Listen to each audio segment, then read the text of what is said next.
Content warning. This episode includes discussion of suicide, addiction to drugs and alcohol, and trauma. We share this story as one of hope and recovery. If you are struggling, please reach out for help. In the U.S., dial or text 988 for the Suicide and Crisis Lifeline. For international listeners, please seek resources in your area. Hello, and welcome to the Brenton Peck Podcast. Today, I'm joined by Gigi Crist. Gigi's story is one of brokenness turned to restoration. After years caught in addiction, she's been walking in freedom for over 36 years. Now she serves as the assistant director of the Regeneration Ministry at Rock Harbor Church, where she helps others find the same hope and healing she's experienced. Gigi's journey from chaos to redemption has given her a unique voice, one that speaks with honesty, humility, and strength. I'm honored to have her here to share her story. Thanks for joining. Thanks so much for having me. Yeah. Really honored to be here. Honored to have you. So let's start all the way back. Why don't we go back to childhood? Okay, so I was pretty much raised in dysfunction and insanity. I unfortunately have had two parents who both suffered from alcoholism. They divorced when I was about 5 years old and went to different coasts. So I was raised in New Jersey, and my mom moved to California, and I would basically split between the two. But originally, the plan was for myself and my sister to live with my mom in California, and unfortunately had a stepbrother that did some pretty awful things to me, and being pretty young and not understanding what was going on, my sister said, "Hey, let's move back with Dad." So we moved back to New Jersey. So I was primarily raised by my dad, but unfortunately he, in addition to struggling with his alcoholism, struggled in his singleness and just kind of wasn't very present. So kind of was insane in the early years. That can leave a lot of challenge for a young kid. Yeah. Yeah. And it really, as a kid, I mean, just really struggled a lot with my identity and where I fit into anything. And I was kind of a shy kid, which a lot of people laugh at these days because I'm not very shy, to say the least. But I was a pretty shy kid to begin with, and just really just wrestled with, from a very early age, trying to fit into a particular mold. And unfortunately, my dad, when he was drinking, would get belligerent and verbally abusive, and that didn't help anything because I never had a good image of myself, and always felt like I needed to be a certain way to make everything okay. Yeah. I grew up a military kid, so I moved around a lot. But in some ways, I would think that's easier than bouncing back and forth between two places, because I knew how to establish new friendships, but you're trying to maintain two separate groups of friends. You go away, then you come back, and it's hard to pick up. Hey, I remember you. Yeah, it was. And so both of my parents, didn't really stay in the same place. Even though they were in New Jersey and California, didn't really stay in the same place for long periods of time. I think it's crazy that currently I have lived in the same place for, let's see, was it 2025? So I have been there for over 20 years now. And it's like, that was not how I was raised. No. You live a couple of years here and live a couple of years there. And, so yeah, it just, never really had a sense of security growing up in anything. So I I think the longest I ever lived somewhere, I mean, we moved in and out of houses with the military, even if we were stationed at one base. But I think the longest I ever lived in one state has been as an adult. I've now been in Idaho, I think over 10 years, but before that it was like 6 years had been the longest. Yeah. And I think I've moved over 30 or 40 times now. And my wife, I mean, she had lived in the same 2 houses her entire life before we got married. So complete different worlds. Yeah. I used to pride myself in being fairly nomadic. Yep. I just thought that's what you did. Yeah. Because that's what we did. So I had, in the space of exactly 1 year to the day, like I had 2 moves cross country, lived in 5 different houses. That was my first year as an adult. Yeah. Yeah. That's growing up. So when I left New Jersey, it's like I lived in Vermont, and then I lived in Puerto Rico, and then I lived in Kentucky, and then we moved out to Idaho, and everybody's just like, "Oh, were you in the military?" It's like, no. It's like, no, I just moved around a lot. Yeah. So, I think moving's fun. yeah. It's fun, but at some point it just becomes like, I just want roots. So Yes. I just want to be someplace. So, yeah. I've come to that same conclusion. In the military, I think it was a little easier because you have some of that military camaraderie. You so much easier connect because you have to build that community Right. moving around. Yeah. But it's like we need that community and support in our lives, and that's hard to establish moving around. Yeah. So going back to like your childhood, how did you handle all that when you didn't have that kind of community as you're moving back and forth and around? Not well. I think looking back, I think part of that was, I had a couple of friends here and there, but again, I was a shy kid to begin with, so it was really hard for me to make friends. And really, the person who became my best friend, if you have it, would be my sister, my older sister.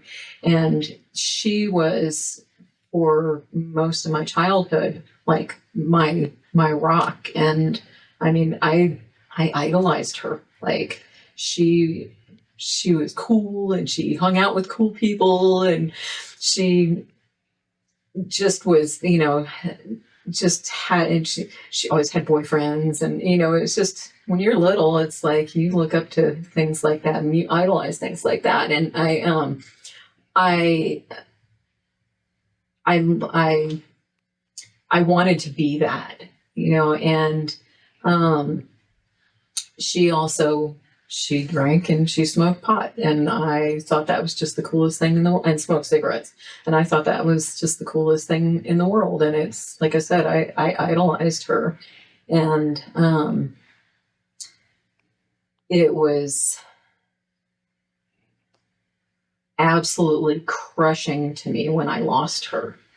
And I don't know if you're ready for me to talk about that or not. But Yeah. So when I was 14, like I said, I had a couple of friends, but and because I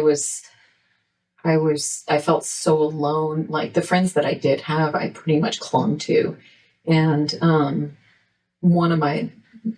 she was my best friend, died from a very rare condition. Like, I want to say it was shortly after I started my freshman year of high school. And I mean, she just basically showed up for basketball practice and dropped dead. And so that was a crushing blow in itself. But what made things 100 times worse and 100 times harder was not even 2 weeks after that, my sister committed suicide. And nobody saw that coming. I mean, it was just, and like I said, I idolized her. And so I mean, you take a kid who's already pretty lost, and I was so lost and so broken by it, because here was this person that I just was my everything to me. And my dad, God bless him, he didn't know what to do. he didn't know how to help me. He didn't know how to help himself. So he just, tried his best, but, struggling with his own alcoholism, he had no tools, nothing to help me. And so just kind of was left to just kind of figure it out. And unfortunately, my solution was alcohol and drugs. And there's a lot of people that have said to me in the past, like, well, if I had your life, I probably would have been an alcoholic or a drug addict too. And it's like, there's a lot of people that have struggles and still grow up to be normal-ish people. Yes. They're wounded by their struggles, but, don't necessarily turn to alcohol and drugs. I just happened to look to that as my answer for my problems because I didn't know. I had no tools for processing my grief or my anger or my abuse or any of it. And the easiest thing was just to numb it out. And side note to that was that I found out very quickly that I could be whoever I needed to be when I was numb, and pursued that all through high school and up until after high school. I didn't get sober till I was 21, but it was one of those things that I would have kids that I went to school with that would just be like, well, you're an alcoholic. And I'd just be like, no, this is normal. This is what you do, isn't it? Because I didn't know what normal looked like. I didn't know how normal people coped with things like depression or anxiety or grief or anger or anything. I mean, it was just like, isn't this what everybody does? So I did. And I think the biggest turning point for me was when I started having thoughts, my own suicidal thoughts, and just feeling like, and what it was basically, I got to the point in my life where I couldn't drink enough alcohol or take enough drugs to make me feel okay about being me. And I couldn't silence all of the awful things that went on in my head. And all I could think of was that it just needs to go away, and I just need to go away. And that will solve everything. But I was torn because I had seen what my sister's suicide did to everybody around us, and I saw how it affected everybody.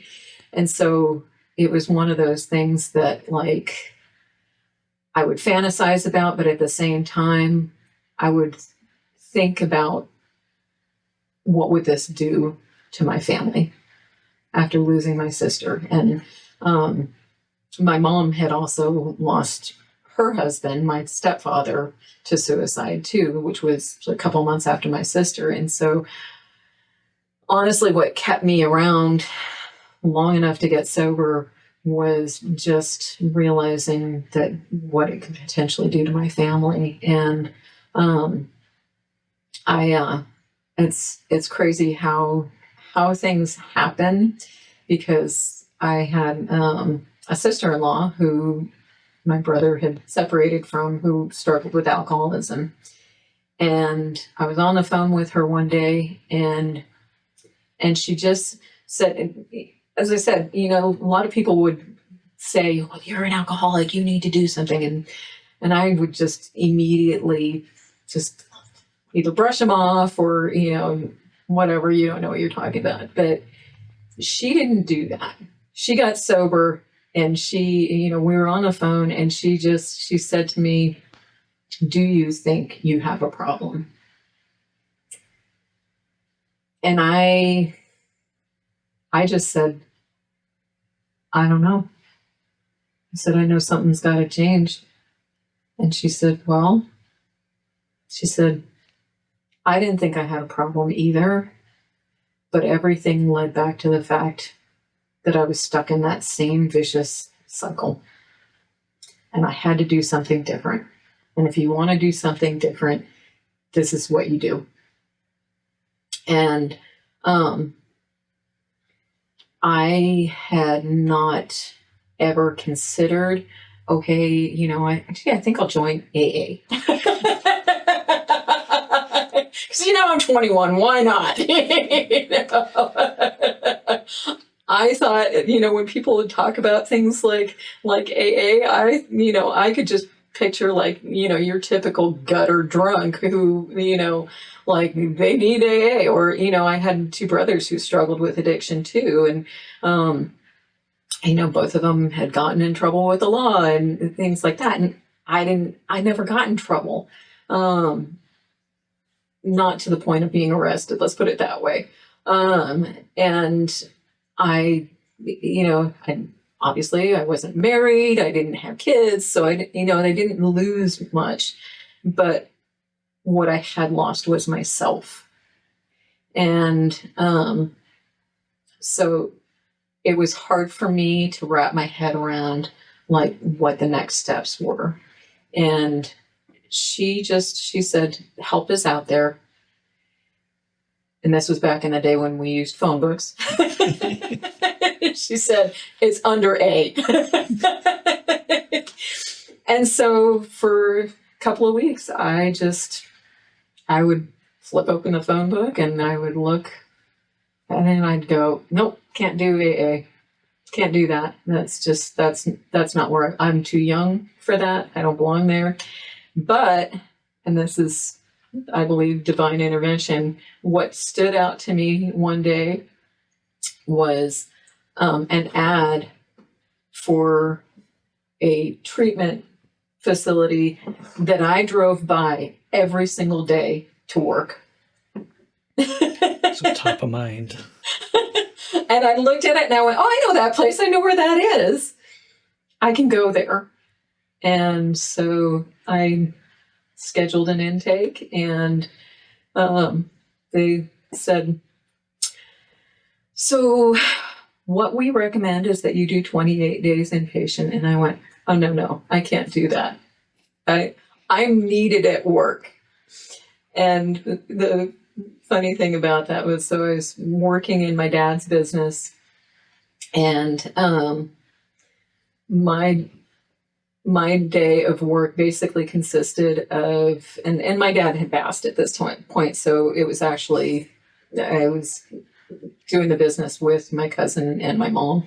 But my day would consist of me showing up at about 11 a.m., putting my head down on the desk for an hour, just trying to regroup, and then proceeding with, you know, a couple of hours of actual work, and then meeting up with some of our customers and going out drinking. And so needless to say, I was not really needed at work, but I was scared. I was scared of what would that look like to everybody. And I said, nope, can't do that. And they said, well, how about intensive outpatient treatment? We can work the schedule around your work. And I said, yeah, I can do that. And then the counselor said something to me that absolutely made me cringe. He said, okay, well, if you're not going to be inpatient, then I want you to start attending AA meetings. And I went, that's exactly what I was trying to avoid. And he said, here's the thing. He said, we can teach you all about the disease of alcoholism and addiction, but AA is going to teach you how to live sober. And I didn't know how to live at that point. So I was like, okay, I'll take your word for it. And again, the crazy thing was in all of this was that people had been placed in my life who had basically walked the path ahead of me. Like I said, two brothers that got sober before me. I had a neighbor who was a good friend that I worked with who was sober. And so I knew that there were people around me that I could reach out to. And I actually reached out to my friend who was my neighbor and just said, hey, you know, what can you tell me about this AA thing? And that was the beginning. And he sat me down and he told me all about what it looked like. And he mentioned, as he's telling me about it, he said, oh, by the way, they might talk about God a little bit, but don't worry about it. It's not a big deal. But that stuck with me because with everything that had happened in my life, I would tell you that I was an atheist or an agnostic and that I didn't believe in God, but the reality was that I was very angry, and I had felt like if there was a God out there, then he must hate me because of everything that I had been through in my life. And I couldn't fathom that, because I was looking for somebody to blame, and God was an easy target at the time. And so when he said, they might talk about God, I was like, I don't know how I feel about that, but okay, I'll take your word for it. And he said, hey, there's a meeting tonight. You want to go? And my friend Tony, who took me my first meetings, and we lost him last year, and he was just such a good guy. And I miss, even though we were separated by distance, I miss having those little Facebook conversations, but he was a very animated person. And so as he's inviting me, he's doing the head nods. And I'm like, okay.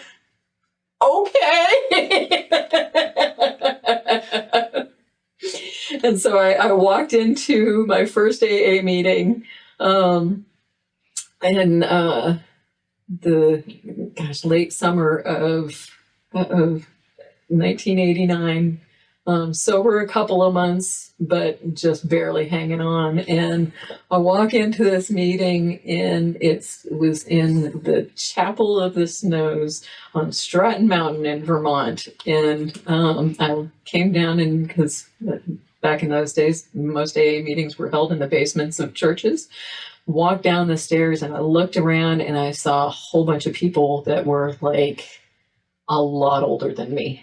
And I thought, oh my gosh, what have I gotten myself into? Don't want to be the youngest one there. Yeah. It was like, I don't belong here. This, now you've really done it, Gigi. And I sat down, and I looked up, and right across from me were these pull-down signs that had the 12 steps and the 12 traditions on them, and I saw God all over them, and I went, oh, this is where I'm at, huh?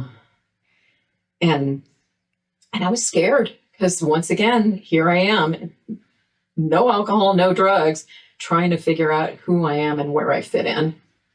And I will say that the greatest thing that happened that night was there was a woman in that room who I've never met before in my life who shared my story.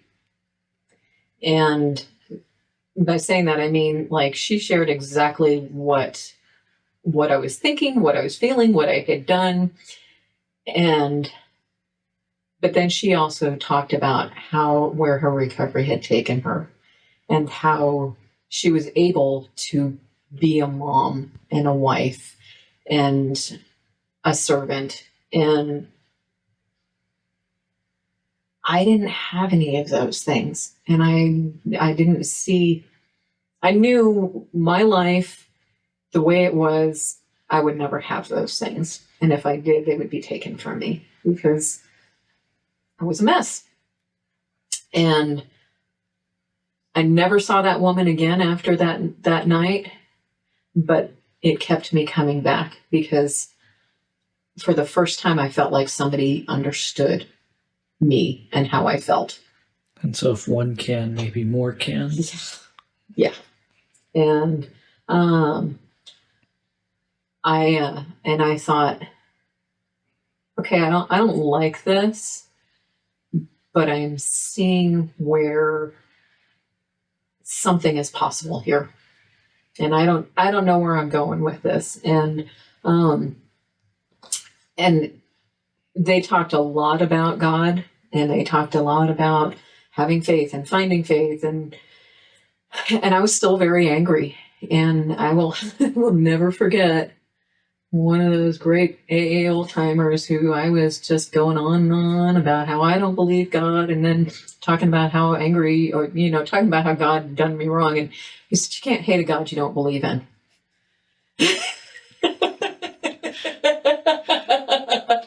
That was fine. So, so I would just start talking to God and just like, okay, if you're out there, then this. And, I am so grateful that God meets us where we're at, because it wasn't that I didn't have a relationship with God. It was that I had a bad relationship with God. And I had formed all of these ideas and all these views based on what other people believed in. Yep. And I'll back up for a second. Because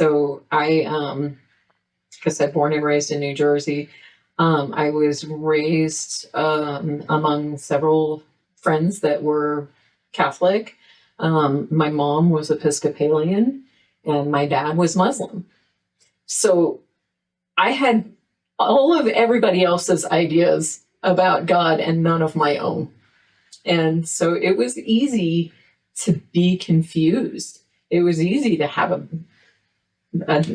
bad relationship with God when, you're basically being told several different things from several different people. And so I just started just saying, okay, God, I don't know who you are. I don't know what you are, but, I'm obviously here for a reason. So let's do this.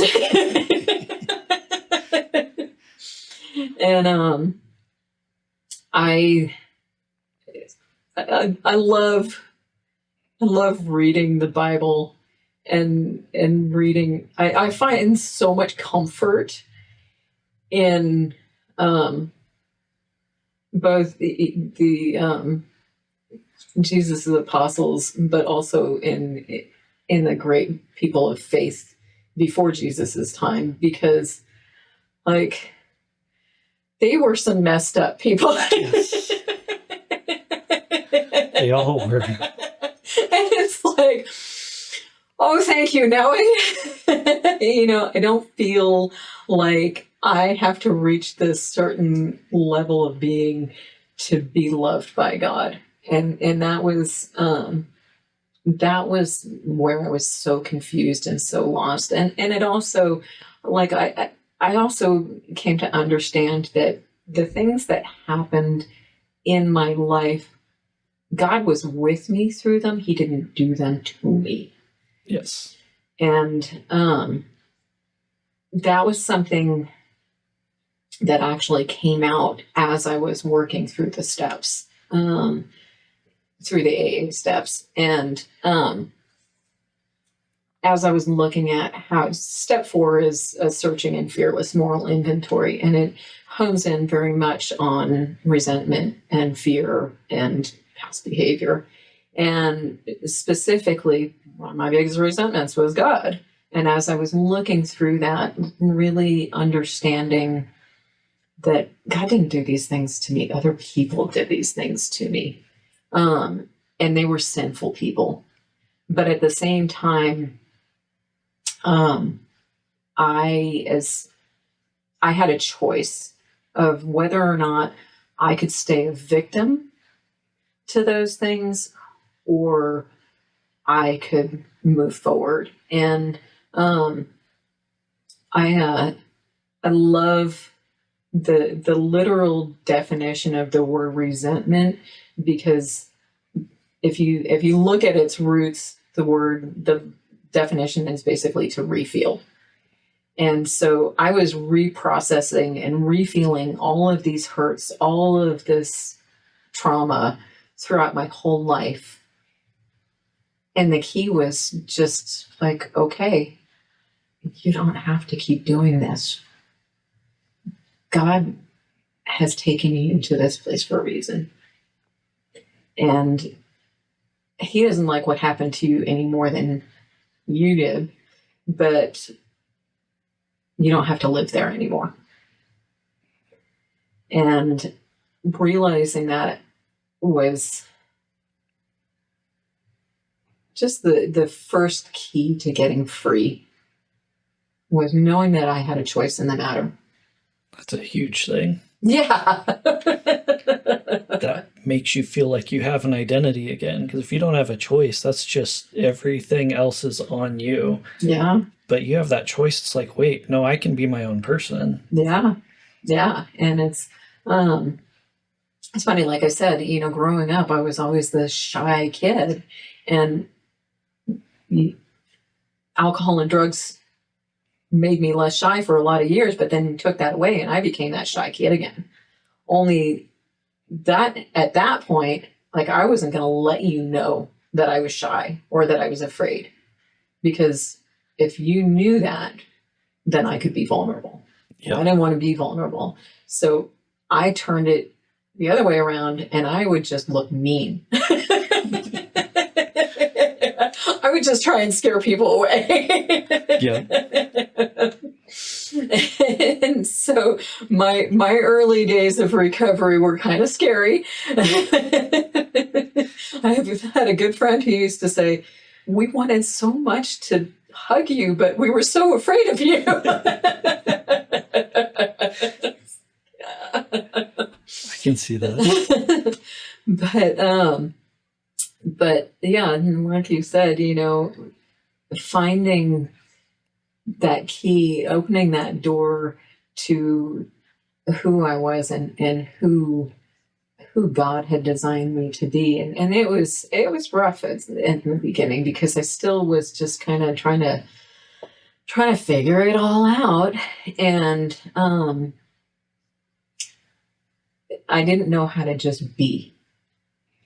And I always, I still had the world pulling at me in different directions about who I should be and what I should be and where I should be and everything. And I kind of started feeling that gnawing at my soul when I was about 4 years sober, of just like not really knowing who I was in this newfound identity. And okay, I'm sober now. Now what? And I had a good friend who was also my AA sponsor, who dragged me to an Amway convention of all places.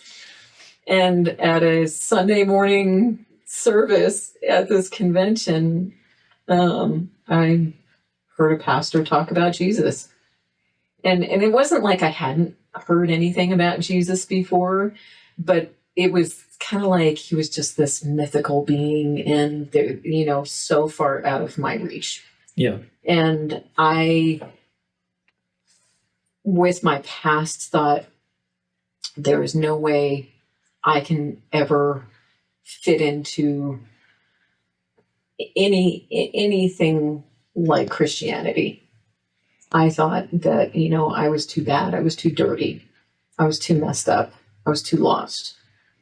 And I don't remember exactly what he said that day, but it was something to the effect of, if you're feeling like you're too broken, well, guess what? You're exactly the people he came for. And like before I knew it, I mean, it was like almost kind of surreal that like I was accepting. It was like, okay, I'm ready. I'm ready for something different. And I would love to sit here and tell you that from then on, I was full on and I was all in. But I still had a lot of fight in me. And I mean, I'm a stubborn kid. Still. I'm still at 57 years old. I'm still a stubborn kid. But I was even more stubborn then. And I was accepting Christ, but I wasn't surrendering. And so there were still a lot of years that I was going to do things my way. And despite my better judgment, I shortly after that time, I met a man in recovery, and I just thought he was just everything, and we were gonna get together and everything was going to be awesome. And we got together and very quickly and wound up moving in together. And then I found myself pregnant and out of marriage. And so the next most logical thing to do was to get married. And found out very quickly that he was still very much struggling with his addictions. And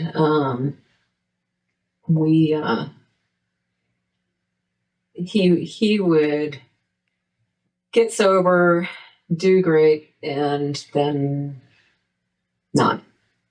And we did this for about 7 years. And during that time, we had 2 kids. And our second child was born with a very rare condition. And the short answer to what my son's condition is he's on the autism spectrum, and he's very low functioning. And which, in a marriage that's already strained, just... That's very difficult. Yeah.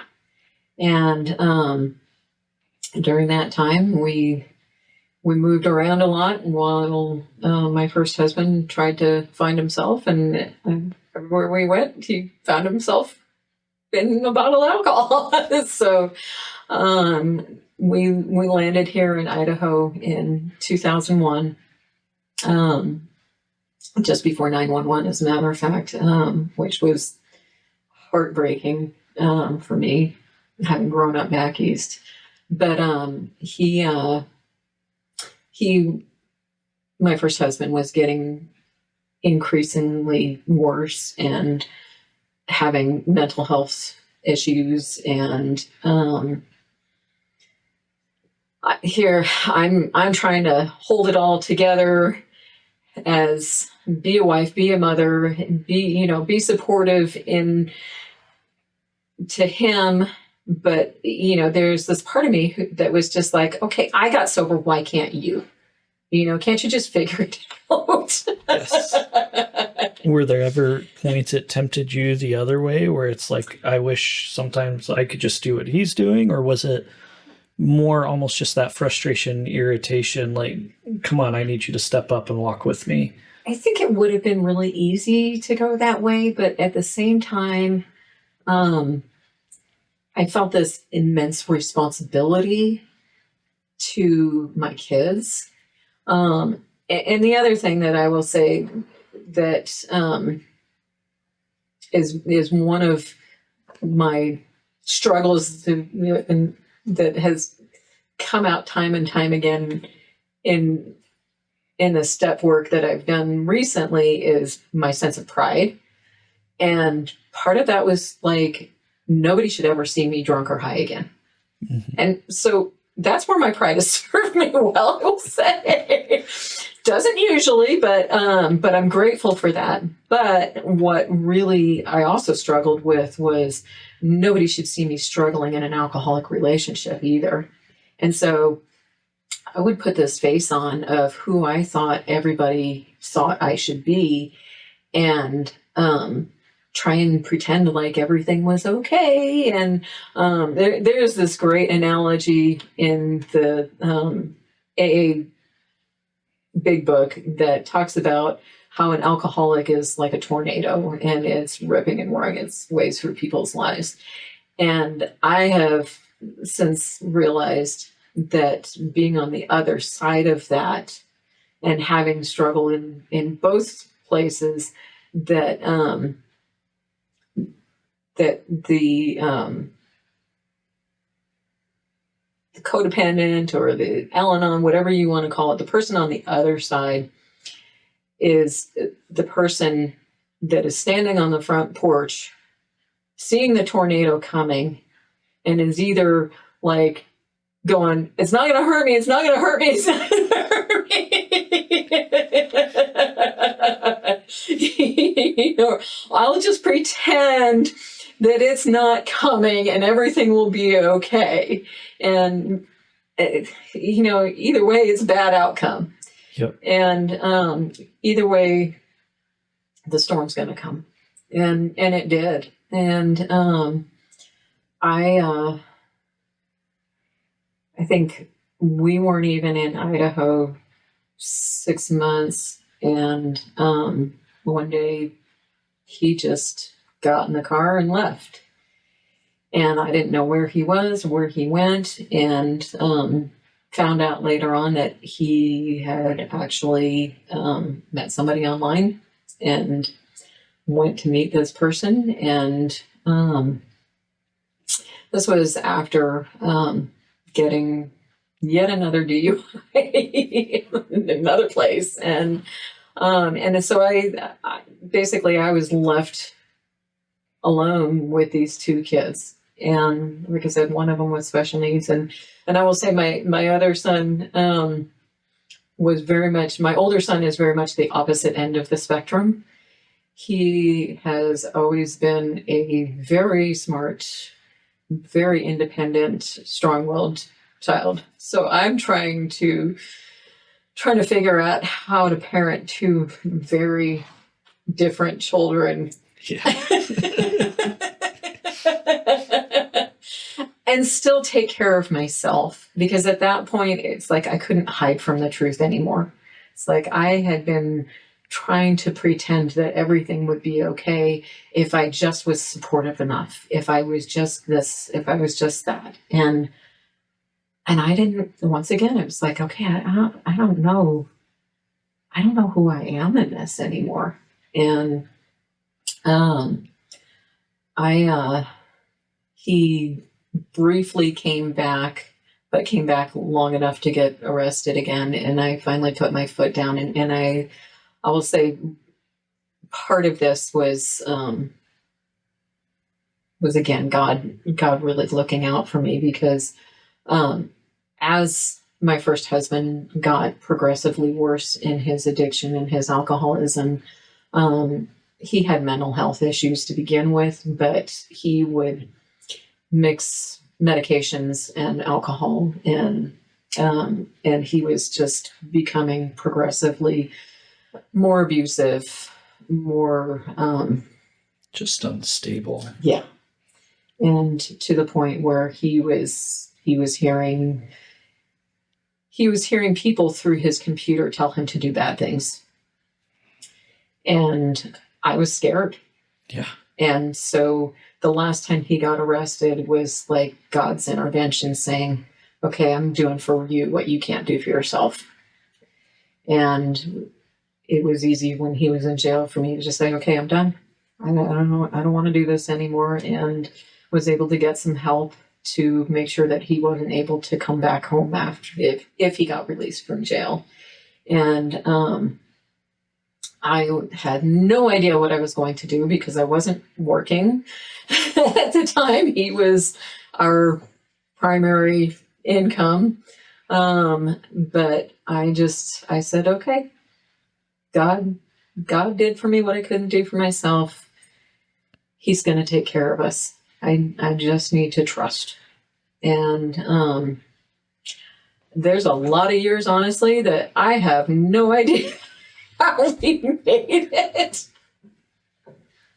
It was pretty crazy, but we did. And that was, I mean, I just said, okay, I'm going to trust him with my life. And, financially, things just always seem to work out. And I know, I mean, there are just so many people that have been a godsend to me and my boys' lives throughout the years. But it's just amazes me how things would just always come together for us. And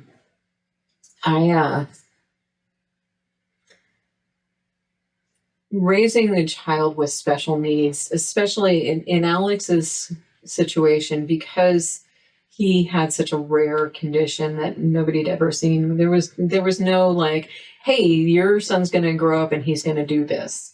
It was, I will never forget, and we were living in Kentucky, and he had been evaluated by some head of, I want to say he might have been a neurological, or I don't remember, but he said to me, he said, so we, just kind of looked over everything, and he said, I've got good news and I've got bad news for you. He said, the bad news is your son has such a rare condition that we've never seen before, that we can't tell you what he's going to be like or what to expect. The good news is we've never seen anybody like your son before, so we can't put any limitations on it and tell you he'll never do that. And it was like, okay, so we just don't know. Scary, but hopeful. Yeah. And so it was one of those things. And I will say that has been a huge part of my faith journey, is because it was just, for somebody like me who also wrestles with control, it's like, you have no control over this situation. You're just along for the ride. Yep. It was like, okay.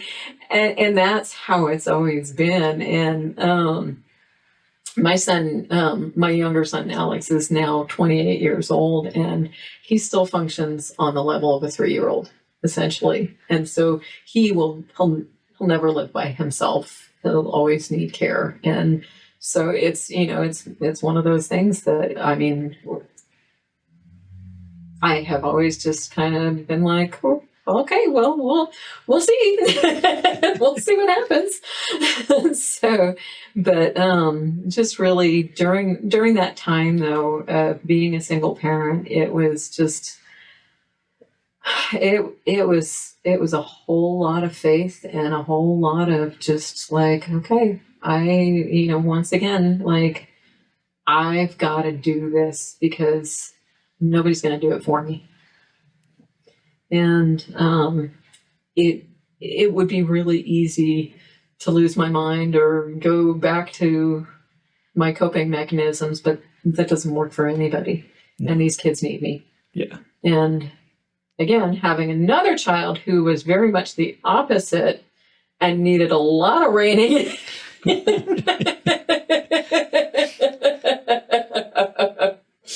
It's like I had to be on my A game. Yeah. Always.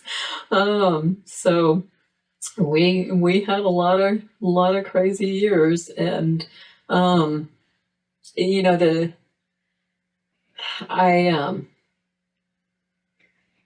it wasn't until my older son was in middle school that I felt like, hey, I need to get back to Jesus. Like, I mean, he was always there, and my faith was always strong, but I didn't have a faith community around me. And I really felt when, I think God was definitely using my son to prompt this, but I felt like I was being, like I needed to be in community. And Yes. I had a friend in recovery who I knew, he and his family were very involved in a church. And I was like, hey, what can you tell me about your church? And they invited us, and we started going to church. It wasn't where we stayed, but it was where we needed to be at the time, because during that time, or shortly after we started going to church and getting into community, my first husband committed suicide. And he was just somebody who just could not see a way out of his addictions or the insanity that had become his life. And we had not been together for several years at that point, but it was still devastating. Yeah. And it was even harder to try and explain that to my son, my older son, who was, I think, 12 at that point. And just because it had been such a difficult relationship to begin with, that he wasn't coming back. And like I said, I don't think there's any coincidence that we were drawn into this community prior to that event, just a couple of months prior to that event, because that was where the church did what the church does. And they came alongside us and helped us as best they could through that. And we wound up not staying with that church because there were some things that I kind of didn't agree with at the time, but which it's okay. We all find our place. Oh, yeah. And had just kind of drifted away. But a few years, well, actually, it wasn't a few years later, because I started hanging out with this guy that I knew from recovery. He was a good friend of mine, and we started getting closer and started dating and did everything the wrong way. Wound up moving in together, but he was going to church and he was serving in his church, and he just said, hey, no pressure, but if you want to come to church with us, come and check it out. My daughter and I go, and it's pretty cool. They have cool music, and it's like, okay, why not? And once again, I found that missing piece in my life. Like I knew where I needed to be. I knew that God was drawing me in again and drawing me closer. And the hard part about that was, as God was drawing me closer to Him, and the more I was getting involved, I started recognizing what wasn't working in my life, and that, like, living with my boyfriend was probably not a good idea. And so there was just kind of this tension and this pull, and it was just like, I really loved this guy, and I thought, we had a future together, but at the same time, I felt like God was saying, hey, what you're doing isn't working. And about 2.5 years into our relationship, he felt a pull in the other direction.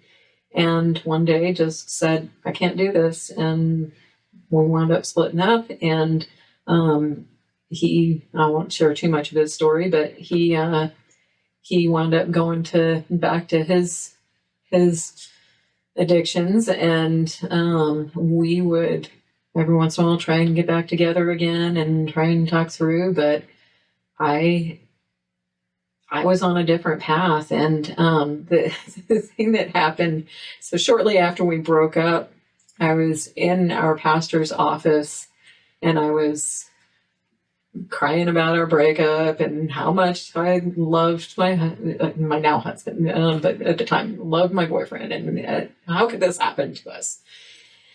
And we talked through a lot of things, but at the end of our conversation, I just said, "Oh, by the way, now that he's not in the house anymore, like I'm kind of financially struggling. Do you know anybody that, basically would be willing to work with me with my situation with my son? Because my son required care all the time. He would be in school during the day and I had a caregiver sometimes, but ultimately I couldn't work a normal schedule because of his needs. And so it made working a full-time job very challenging, to say the least. So, but he said, well, actually, he said, do you know how to do bookkeeping?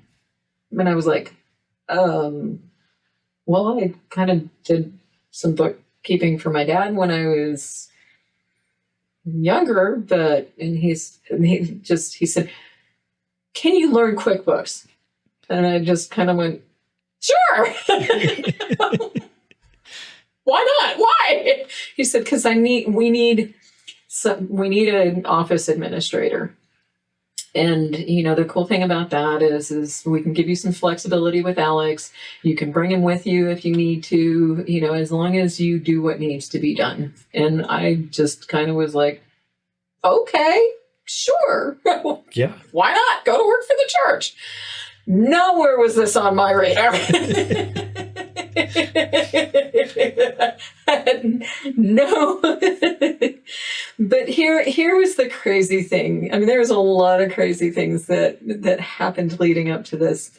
Shortly before this meeting with this pastor, I had been, I was out walking my dogs and praying, and my time with God, I know a lot of people feel that their best time with God is first thing in the morning, and I think that's great.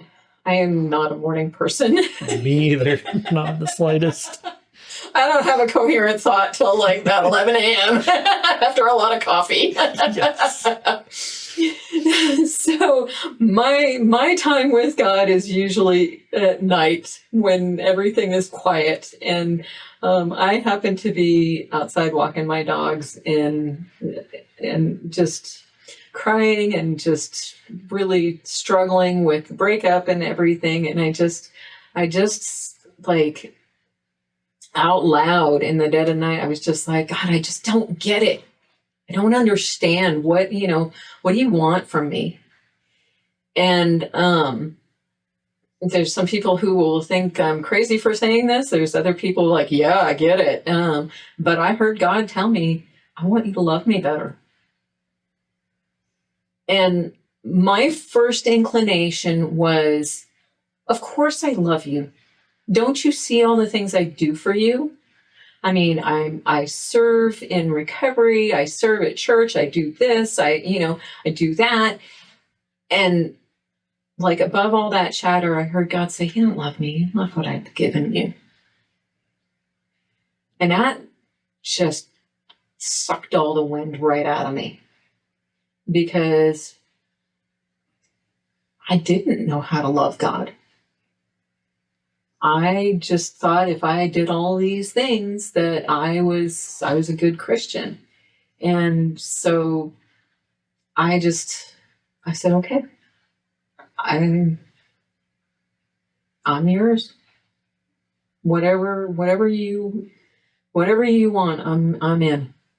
And so I'm sitting here with this pastor, and he's like, okay, so, I want you to pray about this, because here's the thing. If you come to work for the church, you now represent the church, which means you cannot be living the way you're living. You can't be living with guys. You can't have sex out of marriage. You can't, because you represent the church. Yeah. And I was just like, okay. And like, there's a lot of people who would be like, oh, you know, I need to think about that. But for me, it was like, I don't need to think about this, because this leads back to the conversation I just had with God. It's a sign. It's the next step in my journey. Yeah. It's like, okay. And he's like, no, really, I want you to go home and pray for it. Or pray about it. I'm like, oh no. No, you don't understand. This is where God's calling me. And so I started working for our church, and my technical title was office administrator, but because I had so many relationships with people there, it gave me the opportunity to really start just pouring into women that I had known through recovery and that God had put in my past. And it was just such an amazing, beautiful time to just really explore my own faith, but also help other women explore theirs. Because I've been working with women in recovery for years at this point, but it had just been kind of the AA, God of your own understanding type of thing with no real definition. And I knew God was calling me into something much deeper. And that it, like, just a generic God was not enough for me. I needed to go deeper in my faith. And I was like, okay, who's in for the ride? It's so really just, it gave me the opportunity to just really be surrounded by my faith community, but also draw people in. And it's funny because there were a lot of people who were just kind of look at me like, what happened? And it was just like, I surrendered. That's what happened.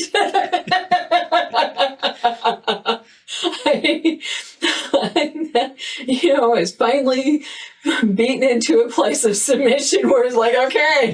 And it's funny because, like, I tell people all the time right now, it's just like, I am so not a rule follower. And like, every fiber of my being walks in rebellion. But at this point, I don't want the consequences that are attached to it. Yep. It's just like, really the easier way is to just like go, okay, your way is better. Mine always leads to some kind of pain. And so I did. I mean, it was hard because I still very, very much loved this man. But I knew that I had to let go of him and any ideas of us being together, because I couldn't worship God and worship him at the same time. I had to pick one. Yep. And that was one of the things that I very quickly started to understand about my life and why I had struggled so much, is that I had all this misplaced worship, and that God was just always in the background of everything going, hey, remember me?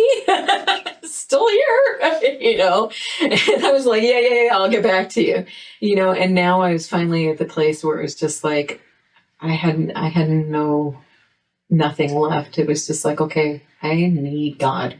I need him to be number one in my life, and everything else can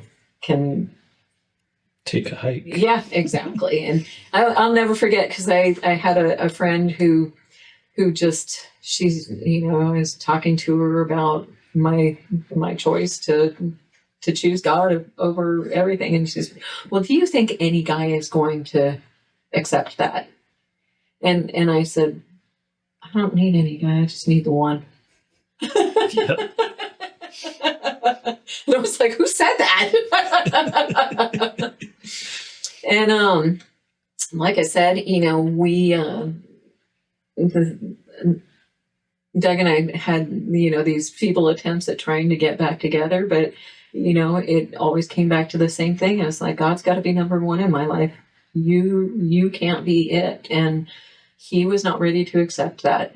And we wound up having this one catastrophic end-all be-all breakup.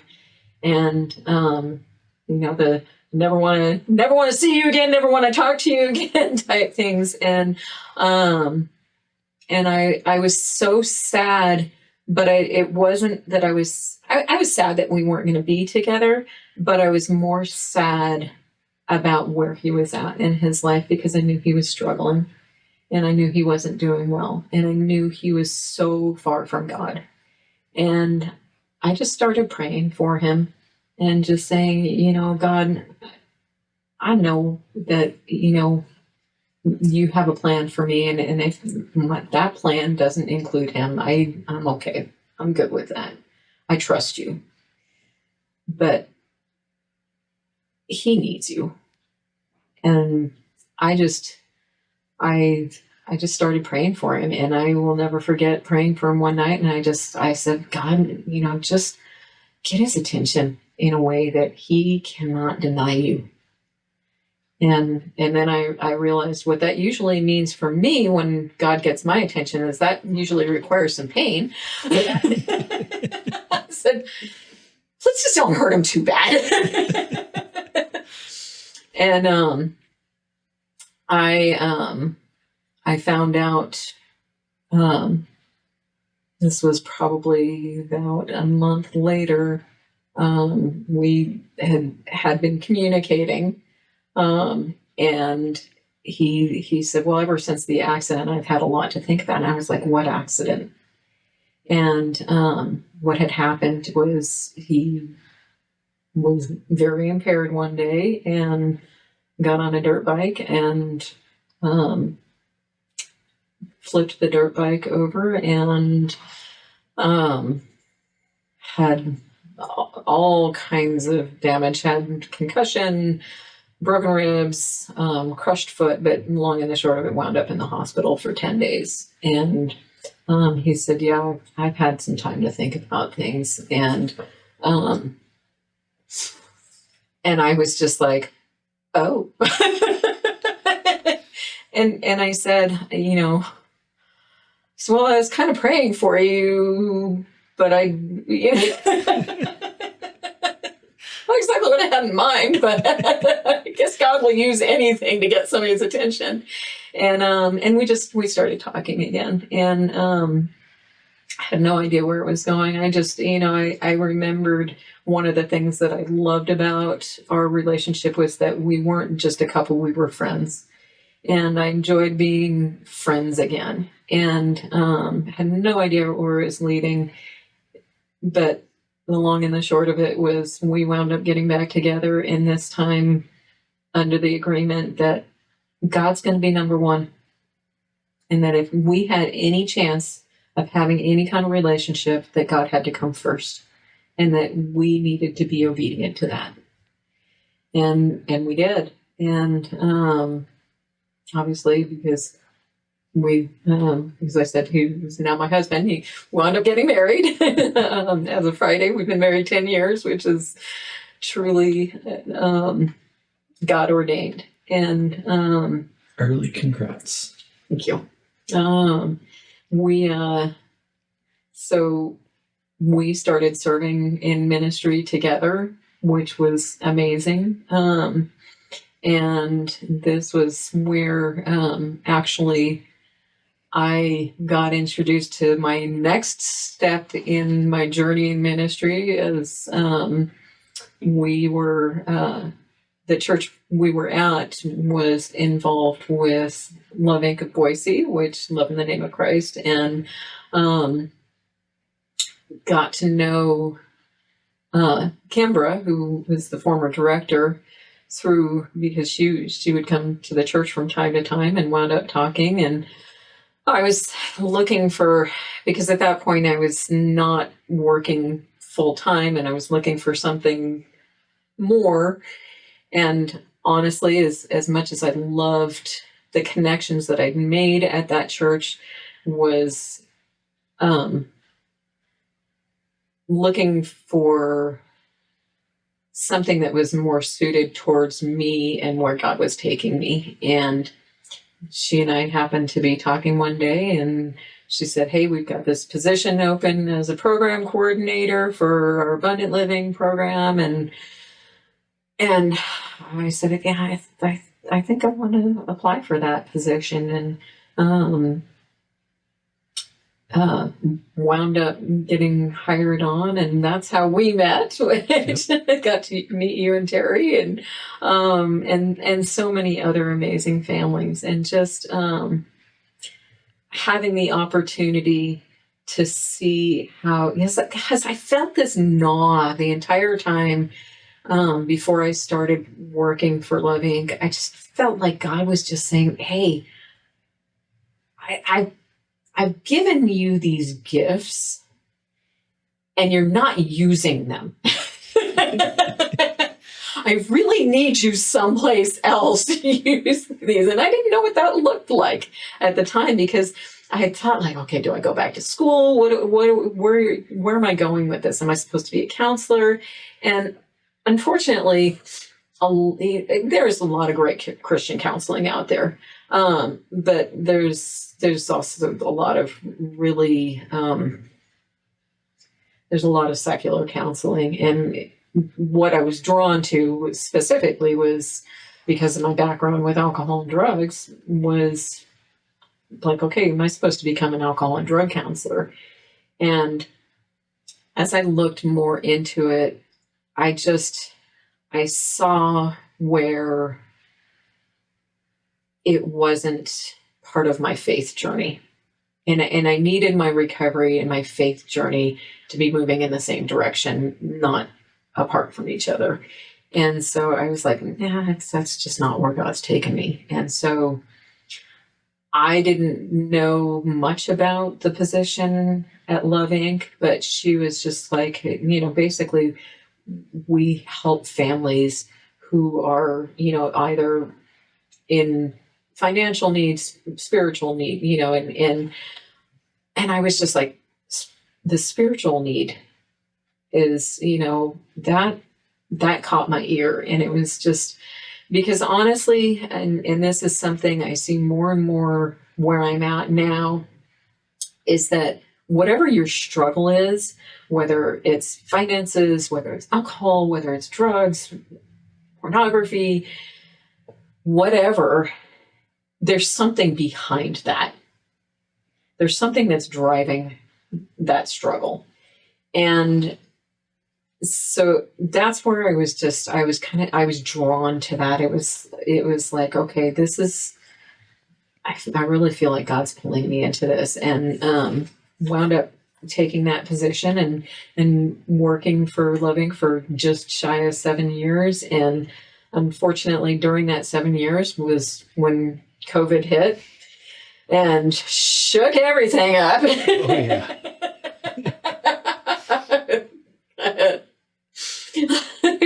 And gave us another dynamic of crazy, and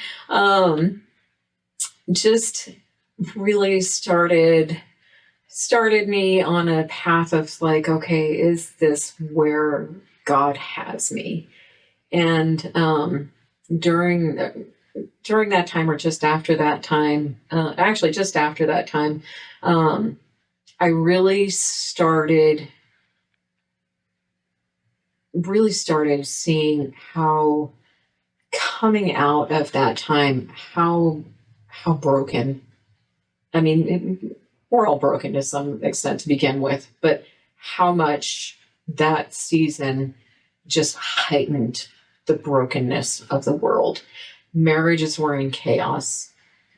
people's finances were in chaos because there was so much uncertainty. Yeah. There was just, it was just,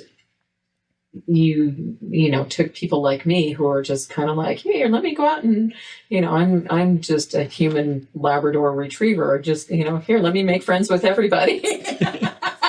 And now it's just like, you have to social distance. You can't be around people. And, and it's just, and for a lot of people, like I turned in that time, I clung to my faith because I knew like God had a plan. I knew we would get through this.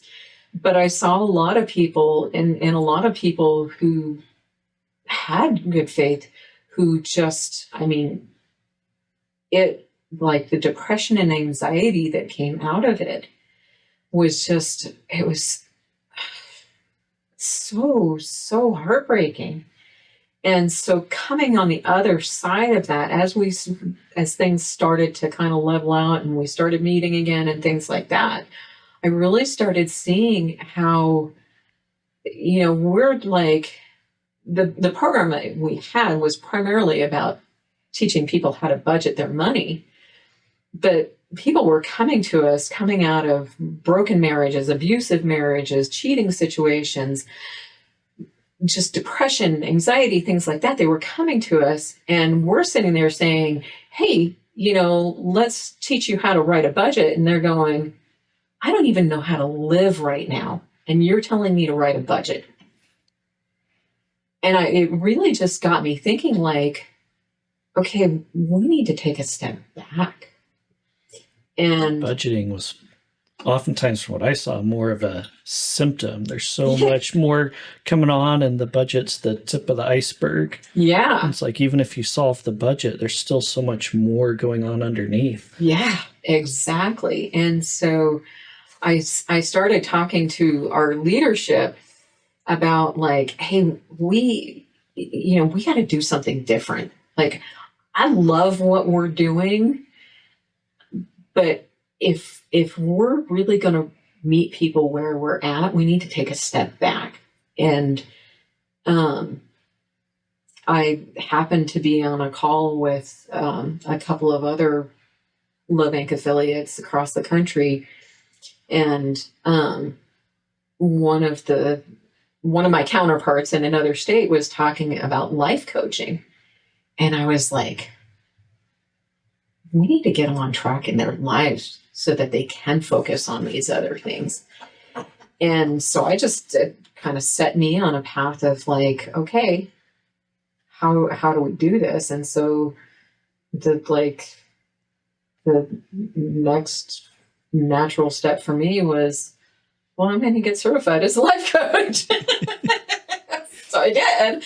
And I went through an online program and said, okay, I'm going to get certified. And wasn't sure, I thought, well, if it ever came down to it and, we're locked up again, I can do life coaching, like another tool in my pocket, but it just really, I just wanted to know how I could help people. And we started really looking at like, okay, there are people who are always, they're here to get their finances on track. That's great. We're set up for that. But there's people who just like, I just need to know how to prioritize my life so that I can focus on my finances. And so we developed a life coaching program. And was that after we were there? Yeah. Because I remember one of the quotes that stuck with me the longest time came from you and Kimbra, and that's, the power of your story is not in the story itself, but in sharing it. Yeah. And I remember the number of people that came through. It's like, okay, budgeting's the tip, but I need help elsewhere. And it's very similar, if in different paths, to your story, where it's all like, there's no hope. I don't see how to get through this. Yeah. Wait, you went through the same thing I did? Yeah. And you've come out this other side? Like, building that community. Yeah. One of my previous guests, Rachel's a therapist, and she talks about shame, and shame brings about like concealing, trying to hide. Mm-hmm. And the antidote to that is community, to open up your story. So I see story as telling your story is the power to overcome it. Yeah. It's also the ability to help other people overcome their struggles. It's like, it's one of the reasons I started the podcast in itself is the power of story. Yeah. Like sharing that, helping people walk through, overcoming your own anxiety or shame or whatever it is, just the power of that story. Yeah. And I remember we did some of that in Love Inc., but I always wished it was a little bit more. Yeah. Well, as Kimber would say, I took that thread and I pulled on it. and I just started looking at like, okay, let's take some basics. Let's look at, if we're going to look at the things that we, should be priorities in our lives, like, okay, let's look at the faith dynamic. Let's look at let's look at time management. How, we're talking about budgeting, finances, how are we doing with our time? Just basic things for living. And like, okay, let's build on a stronger foundation. And it's funny because I actually used that as part of the analogy. And I married a man in construction, and specifically concrete construction. so I took a page out of his life, and I said, if we're going to have a strong life structure, we have to build on a strong foundation. Yeah. But before we can even do that, maybe there's a foundation that needs to come down first. And, because unfortunately, one of these things that happens with us, whether it's, nature or nurture, we have these limiting beliefs. Yep. We have these things that are installed on us from a very early age. And, some people come from a background like mine where it's just, whether, it's dysfunction in the family or if it's just life in general. But, we have these ideas that limit us from our potential. And I said, so, let's start by demolishing the existing structure. Let's level the surface so that we can put a solid foundation down. And it was so cool to see people just like open their eyes, some of them for the first time, to the possibility. And some of them because they hadn't, they may have had glimpses in the past, but just to see how like, hey, this is possible. And get some stability in their lives. And I will never forget, prior to this, what really, really inspired me to move forward with this was having a conversation with somebody who had just come out of a horrible marriage that was just mentally bordering on physically, but mentally abusive situation. And we were sitting there talking about finances and talking about, because one of the things that we talked about in Love Inc. was like, who do you want to be? Who are you becoming? And she's like, you're asking me who I'm becoming, and I don't even know who I am. And and she's just like, I can't focus on finances. I don't know who I am or what I'm doing from one day to the next. I'm just existing right now. And it was just realizing how many people were just stuck in this position of, they were just trying to survive as best they could. Just pure day-to-day survival mode. Yeah. And it was like, okay, well, let's let's see if we can teach you how to thrive. And that was just like, just so God ordained. I mean, it was just like, I would love to sit here and tell you like, hey, I have this brilliant idea, let's do this. But it was just all the pieces just fit together and everything just came together. And it was all in his timing. And I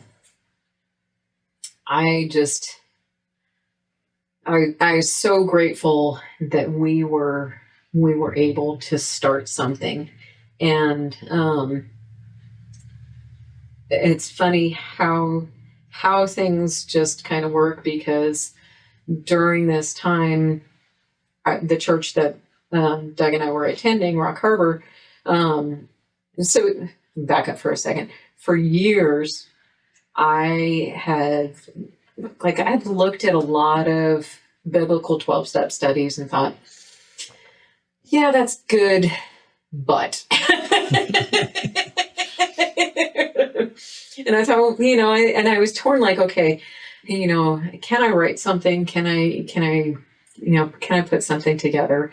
And we were loving where we were at Rock Harbor Church, and seeing the growth there and seeing things happen. And I was just like, yeah, we need something for recovery there. And lo and behold, one Sunday they announced this program that they were launching called Regeneration. And it was developed through Watermark Church in Dallas, Texas. And they said, hey, if you're interested in serving, come check out the information meeting. And I did. And reluctantly, my husband came with me. He was just kind of like, okay, one more thing she's dragging me into. Because I'm always like super excited about these things, and he's just kind of like, okay. But we sat down and we heard about the program, and they, were like, hey, if you're interested in serving, the way you serve is by going through it first. We're going to go through it as a team, and then we'll officially launch next year. And this was October of 2021, and as we were going through it, just loved the curriculum and where it was taking, and just gave me the opportunity to see how I was, as much as like I tried to, like, once again, try and pretend like everything was good. And I was, I was the strong one during 2020 whenever the world lost its mind, and it just was like, okay, I'm not as awesome as I think I am. And what's behind all of that is this idea of, I am this many years sober. Nobody should see me struggling with anything. I should be walking on water by now. So if I pretend like everything's okay, then everything's okay. But it was that facade of like, I'm Gigi, the, woman with this many years of sobriety, the sponsor, this. I'm Gigi, the, program coordinator for Loving Boise. My identity was wrapped around these things that I thought I was supposed to be showing to the world. And it wasn't that I wasn't a Christ follower. I was very much in my relationship with Christ, but I was still wrapped up in this identity of who I thought people saw me to be. And so as I'm going through these steps, I just, once again, just felt God pulling me saying, hey, there's more. And I was just like, okay, what does this look like? Where are we going now? And so we launched this program, this regeneration program, in April of 2022. and started leading women, and just immediately from the moment we launched, really saw how much people were struggling. I mean, it was just like, I will never forget sitting around the first group that we had and hearing these ladies talk about what they were struggling with, and just realizing how overdue we were in this need, because people were just, I mean, they were messed up. Like 2022 or 2020 messed up a lot of people. And my heart was just broken for them. I was just like, but it was, it was broken in a good way too, because it was like, I felt that pull, like, okay, you need to be on the front lines. Like, yes, you're serving, you're volunteering, that's great, but you need to be on the front lines. And I'll never forget, the director of the program was like, he's like, yeah, I really need an assistant. I really need help. And like, my ears just kind of perked up, and I was just kind of like, am I supposed to? And I just I was like, okay, well, maybe. And I just kind of toyed around with it and thought about it. And finally, I asked him, like, so how are you doing with finding an assistant? And he said, well, we're interviewing people, and we might have found somebody. And he's like, why? And I'm like, well, I was kind of thinking about interviewing. He's like, yeah, just interview for it. And he's like, we may have somebody, but just go ahead and interview for it. And I'm like, okay. So I did, thinking there's not a chance I'm going to get this position. And I just threw it out there and just went, okay, if I'm supposed to be here, I'll be here. And, if I'm not, I'm not. And I was actually going on vacation the day after I interviewed. Oh, no, sorry. We actually went on vacation before I interviewed her. So came back, interviewed for the position, and didn't hear anything. So I just thought, oh, well, no harm, no foul. I wasn't too attached to it. And then got an email saying, hey, did you get the other email? I'm like, what other email? We want to offer you the job. It's like, oh. And so I wound up getting the job, and it was like, it was just the next natural step for me in my journey, because it was taking everything from my recovery and before my recovery, the insanity before my recovery, and everything that I had learned through my journey with the 7 years with Love Inc. in working with people there, and putting it all together and saying, okay, now let's put all the pieces together. Yes. Because this is where you're supposed to be.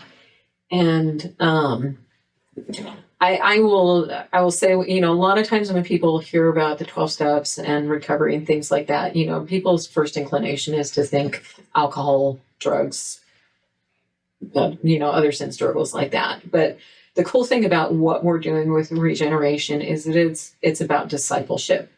It's not about the struggle itself, because we all have something. Yes. And this is a program that is designed for anybody. It's, if you want a closer walk with the Lord, this is this is an opportunity to have daily time with God through their curriculum to work on that. If you are struggling with something like an addiction, this is, again, it's the discipleship model. Or if you have a past trauma, things like that, it is really for any, or current trauma for that matter. It's really for anybody. And the reason why is because what is behind all of these things is that we all have this misplaced worship. And that's why I identified with it so well, is because as I was going through, I saw where I had in the past put my worship in other things like my identity, like people, like positions. And I have in those times lost myself, and it was easy to get distracted from my relationship with God. And now it's like, okay, now, let's refocus here, because God is the main thing. And with that, everything is possible. And so really seeing through the step process in regeneration about how I had still, even several years into recovery, had these idols and these strongholds. And it was like, okay, let's demolish those, and let's really get to the heart of all of this. And I have since been through the regeneration steps a couple of times now, and it's funny because like God just continues to refine the process with me and refine me in this. And I have also seen how like one of the things that also has come out is that like I have a serious conflict aversion, which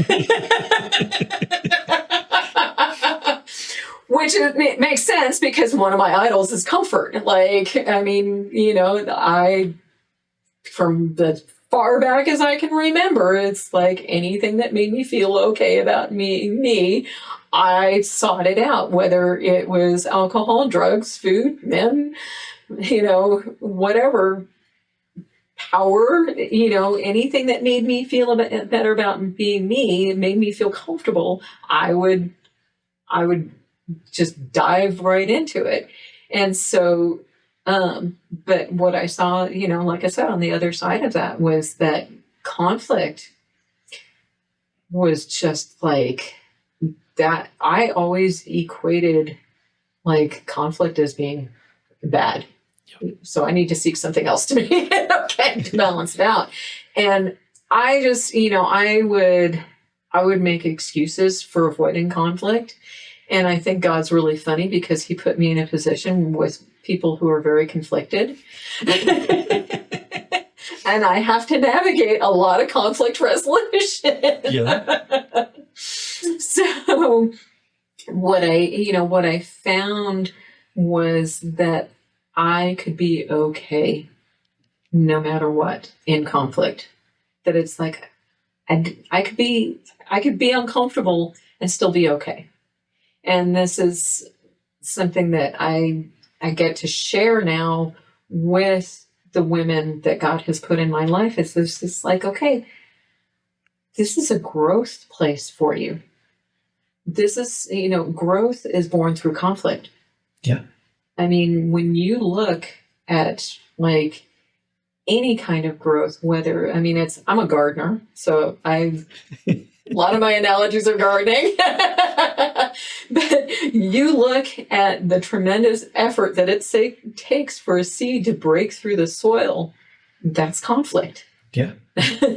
But once that seed breaks through, it has the opportunity, if it can weather through Idaho, Idaho summer, it can turn into something beautiful that produces fruit. And so I get to share these things with these women today that God has put in my life. And, but the thing is I wouldn't be able to do any of this had it not been for my own struggles. Yeah. And that is what is so beautiful, and what brings it all full circle is that he has given me all of these growth moments, all these opportunities, all these challenges, so that I can be available to somebody else.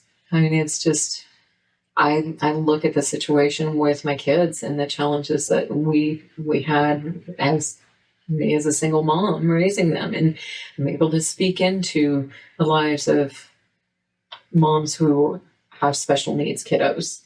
I'm able to help people who have been through difficult seasons in marriage. I'm able to help, my husband and I are able to help other couples who are struggling with the things that we've struggled with. It is so amazing to see how God does redeem these broken things. Yes. And we are perpetually overwhelmed with gratitude for the journey. And if you would have asked me 35 years ago, like, okay, would this, would you be grateful? It's like, no. Why would I be grateful for any of this? But, but the whole time, all of these things that God was taking me through and walking with me through, He never left me. No. He was always right there. I walked away several times because I wasn't getting my way. It wasn't happening the way I thought it should be. So I walked away. But He's so faithful that when I got my tail kicked and came running back, it was like, okay. And He never just said, well, this is the last time. It was like, okay, are you ready to do things my way? And, like I said, today, it's like, I don't walk in the rebellion that I did. I won't say ever, because I still, like I said, still have that inclination. But I just, I have the perspective now. And I can look at it and go, you still have a choice about this. This isn't happening to you. This is happening for you. So, yeah, that's pretty much it. It is amazing to look back and see how God has just kind of paved this path, leading us to where we are right now. Yeah. And just like I said, ministry was never on my radar. When I was in high school, my greatest aspiration was to be a ski bum, basically. After I got sober, my greatest aspiration was I was gonna be a chef, and I worked in great, some really cool restaurants with some great people, and learned some great things through in home, some of my experience there. But that wasn't where He wanted me. That wasn't the path that He had me in. It was for a little while, but then it was just like, okay, no, that's not where you're going.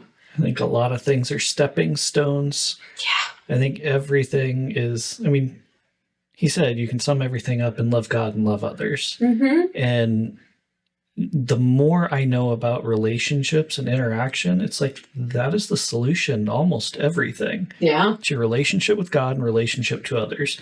You're struggling with addiction and shame.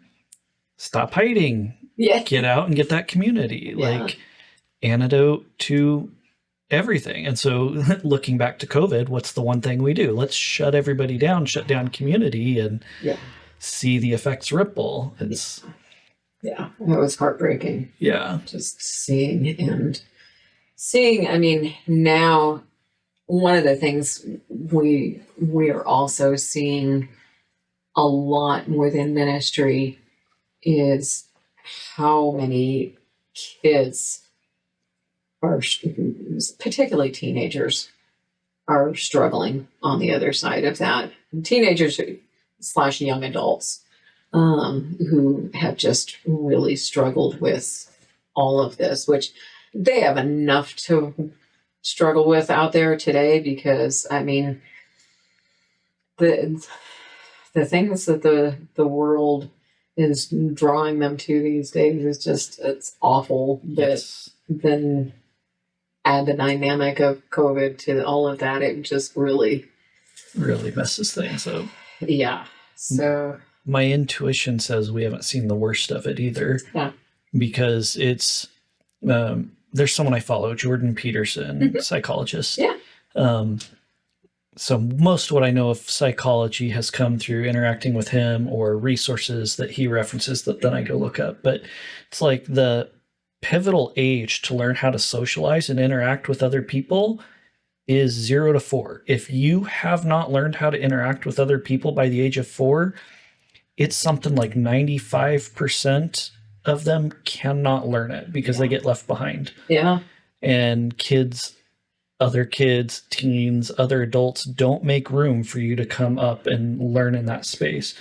And so I think there's going to be a huge need for reaching out to the kids that were in that age range during COVID that all of a sudden were locked down. They couldn't learn to socialize in that pivotal age.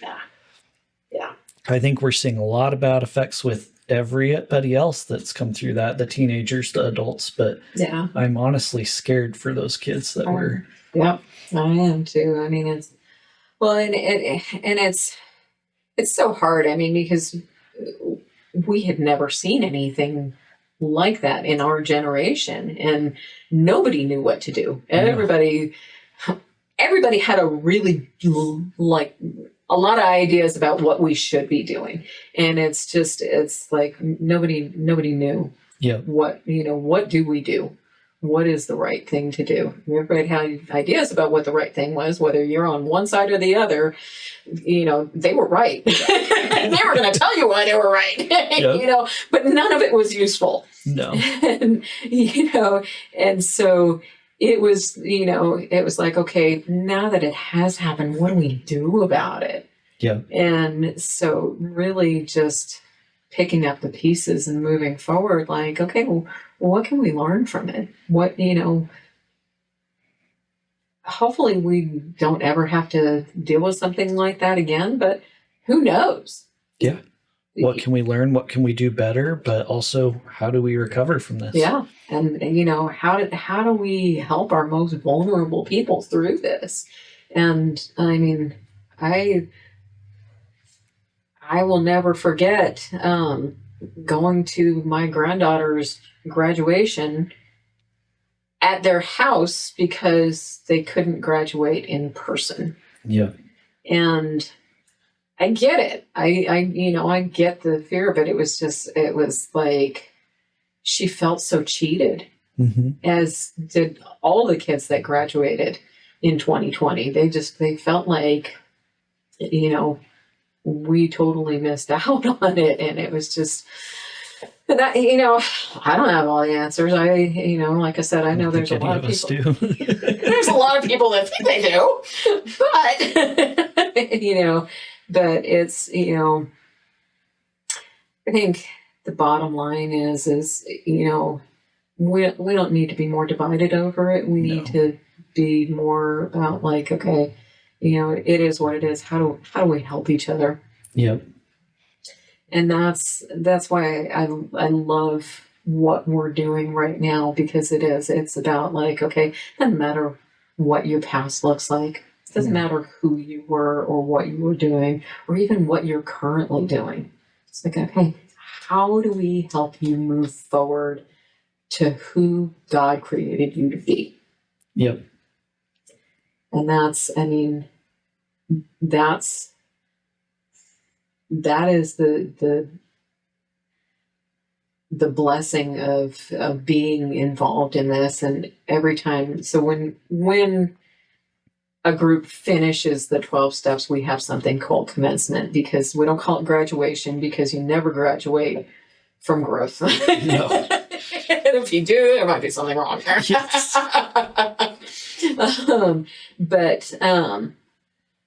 But during commencement, we get to hear the stories about what God did through this process with them. And it never gets old with me. It is such an amazing celebration seeing how God moves in our lives and how you can take 10 ladies or 10 gentlemen who are from completely different backgrounds and put them together and find that we're not that different. No. At all. We have different backgrounds. We have different social structures. We have different financial tax brackets, different upbringings, but we're all the same. Yep.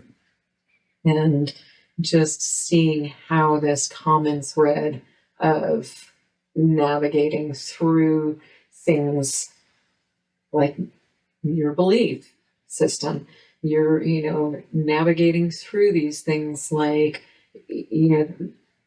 things that have shaped your past, things that you can do to shape your future through God, things like that, seeing how you can come together and seeing how you can find forgiveness for people in your past, seeing how you can reconcile with people you've created harm to and come together on this same journey and be free.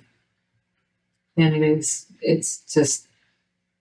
incredible. It's powerful and inspiring. So much. I think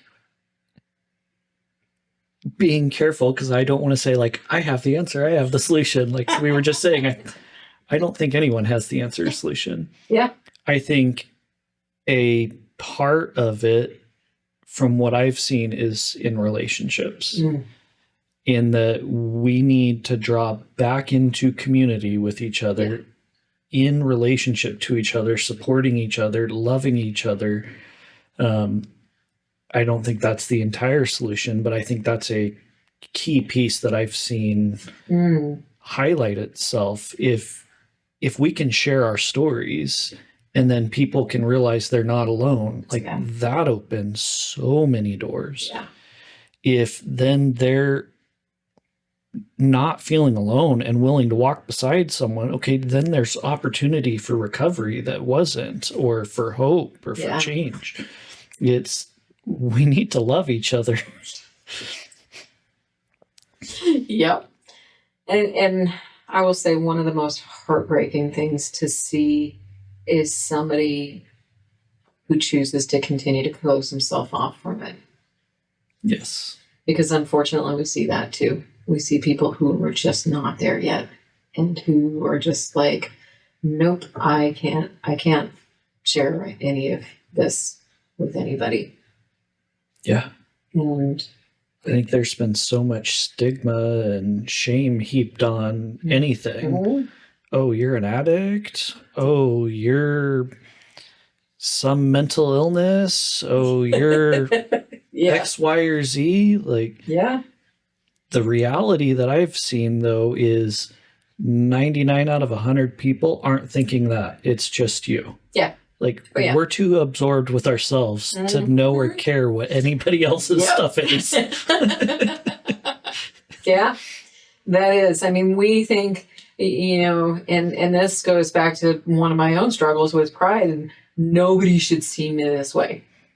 I have this idea of how people see me, and nobody should see me as struggling with addiction. Nobody should see me as the victim of abuse. Nobody should see me as the spouse of an alcoholic or drug addict. Nobody should see me not have all the answers.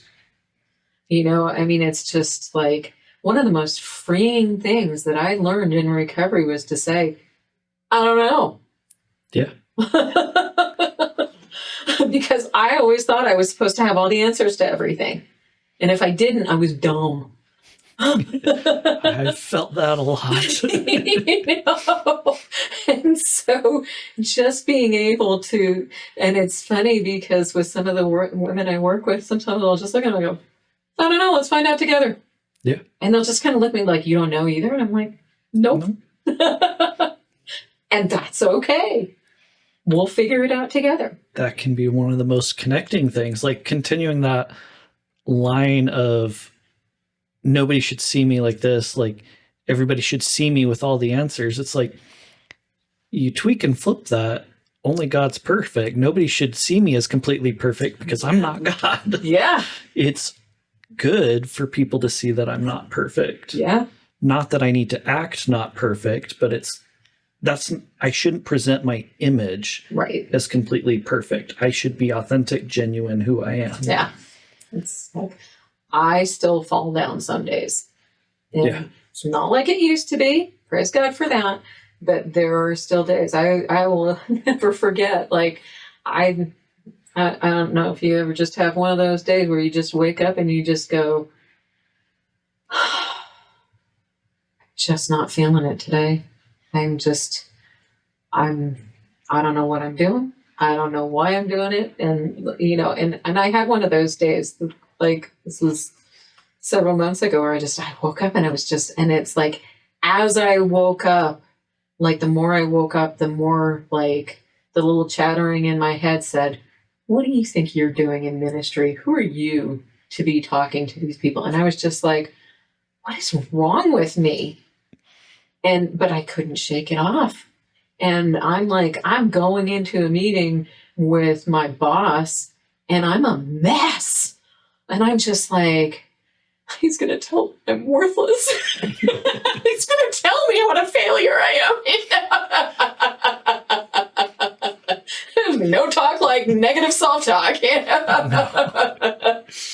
I was just like, okay, stop. And I was like, okay, you have the tools. You can reframe this day. Between you and God, you can do this. And so, it's just like, okay. And I did. I mean, like, I took some time and I sat with God and I prayed and I was just like, oh, I do have these tools. I have these 12-step tools. And it's just kind of like, okay, well, what are you afraid of right now? Which is part of our inventory process, is looking at fears. And like somewhere along the lines, this idea of, being perfect and not being perfect had crept in. And it was just like, well, that's dumb. Of course you're not perfect. That's an unrealistic expectation of yourself. And so it was just really like saying, okay, it's like I can get stuck in this trajectory, or I can change paths. I love Craig Rochelle, who's a pastor of Life Church, Big Life Church. He's written several books, and he talks about the war that goes in our mind, but we have these neural pathways that, we tread on, but we're not stuck there. We can create new paths. And so it's like, I can be on this trajectory, or I can create a new one. And it takes work, but you can do it. Yeah. Yeah.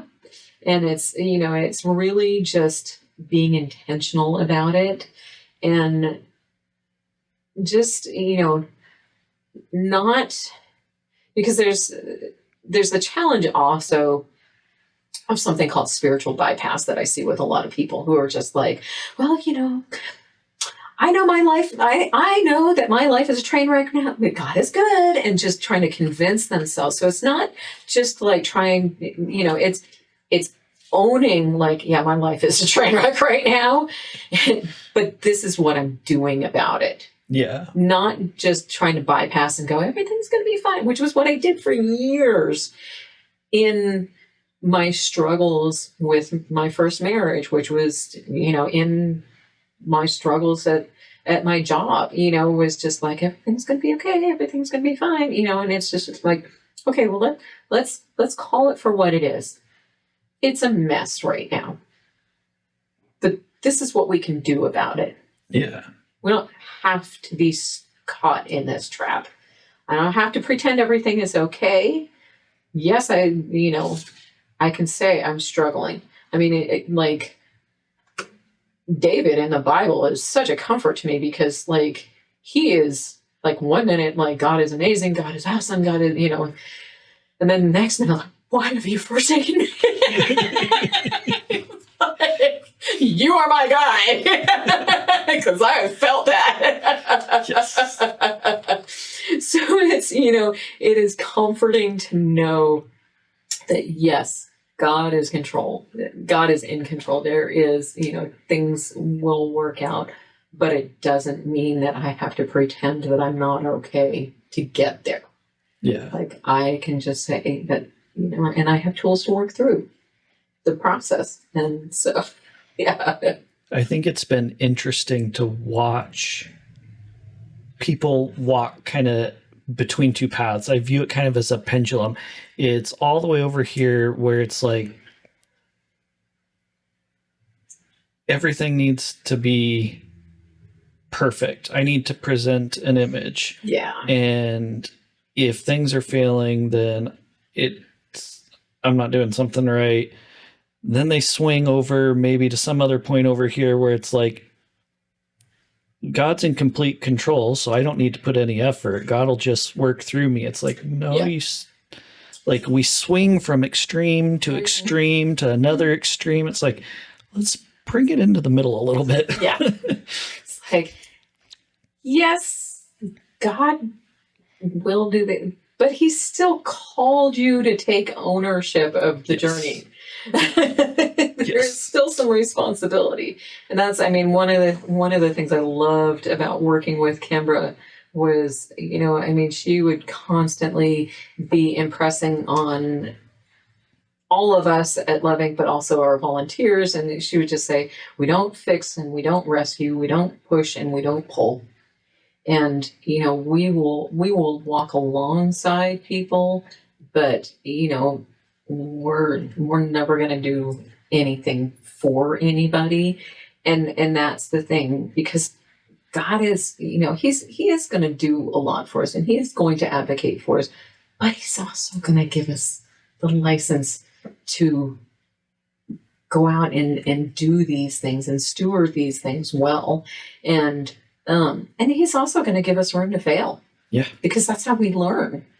And that's, I can't even begin to tell you like how much my failures have taught me and brought me to the place where I am now. It's just like, I don't have to do those things anymore because I know they don't work. And it's really funny because we get people in our ministry who, have really good ideas, but they're not necessarily God ideas.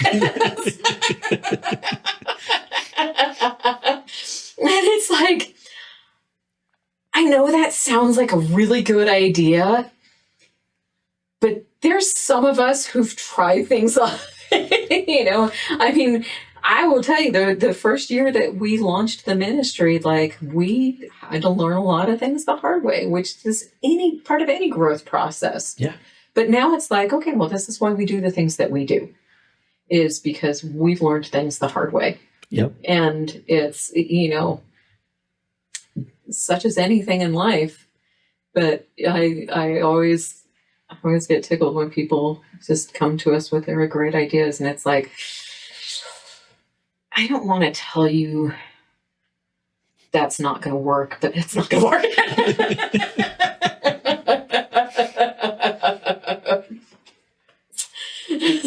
Let's rein it in a little bit. I think sometimes people have to make their own mistakes and to experience it. I wish people were better at learning from failure. Yeah. From the time we're born, that's how we're learning. If we didn't learn from failure, none of us would be walking, because how many of us just decided we're going to walk today, stood up and walked? No, we fell over and over and over. And our parents told us, no, you're doing great. Keep trying. Get back up. And sometimes it switches. You're failing at that. Why do you keep trying? Like, whether Right. it's self-talk or people around us, it's like, what happened to the encouraging? Failing is the most information-rich thing that can happen to you. Absolutely. You learn more in failure. Everyone who's made it super successful had massive failures because that's where they learned. That's where they learned what didn't work. We wouldn't have, what is it, the light bulb without Edison failing. How many times? Right? Yeah. Yeah. No, and it's funny. Like I said, my older son has always been very strong-willed and very independent. And there was part of me that was terrified for him, but there was also part of me that was really excited for him because it was just like, I knew like my best chance at parenting with him was just to kind of steer him in the right direction as best I could. Go forth and try as safely as I can let you. like, oh, that one's gonna hurt. But hopefully you'll learn. And you know, and it's funny because now he's a parent and he sees this like, okay, now I get it. Like you tried to steer me away from these things, but you also gave me enough rope that I can hang myself on it and experience my own pain and my own struggles so that I didn't have to keep doing these things. And I was like, well, I knew I didn't have a whole lot of choice in it.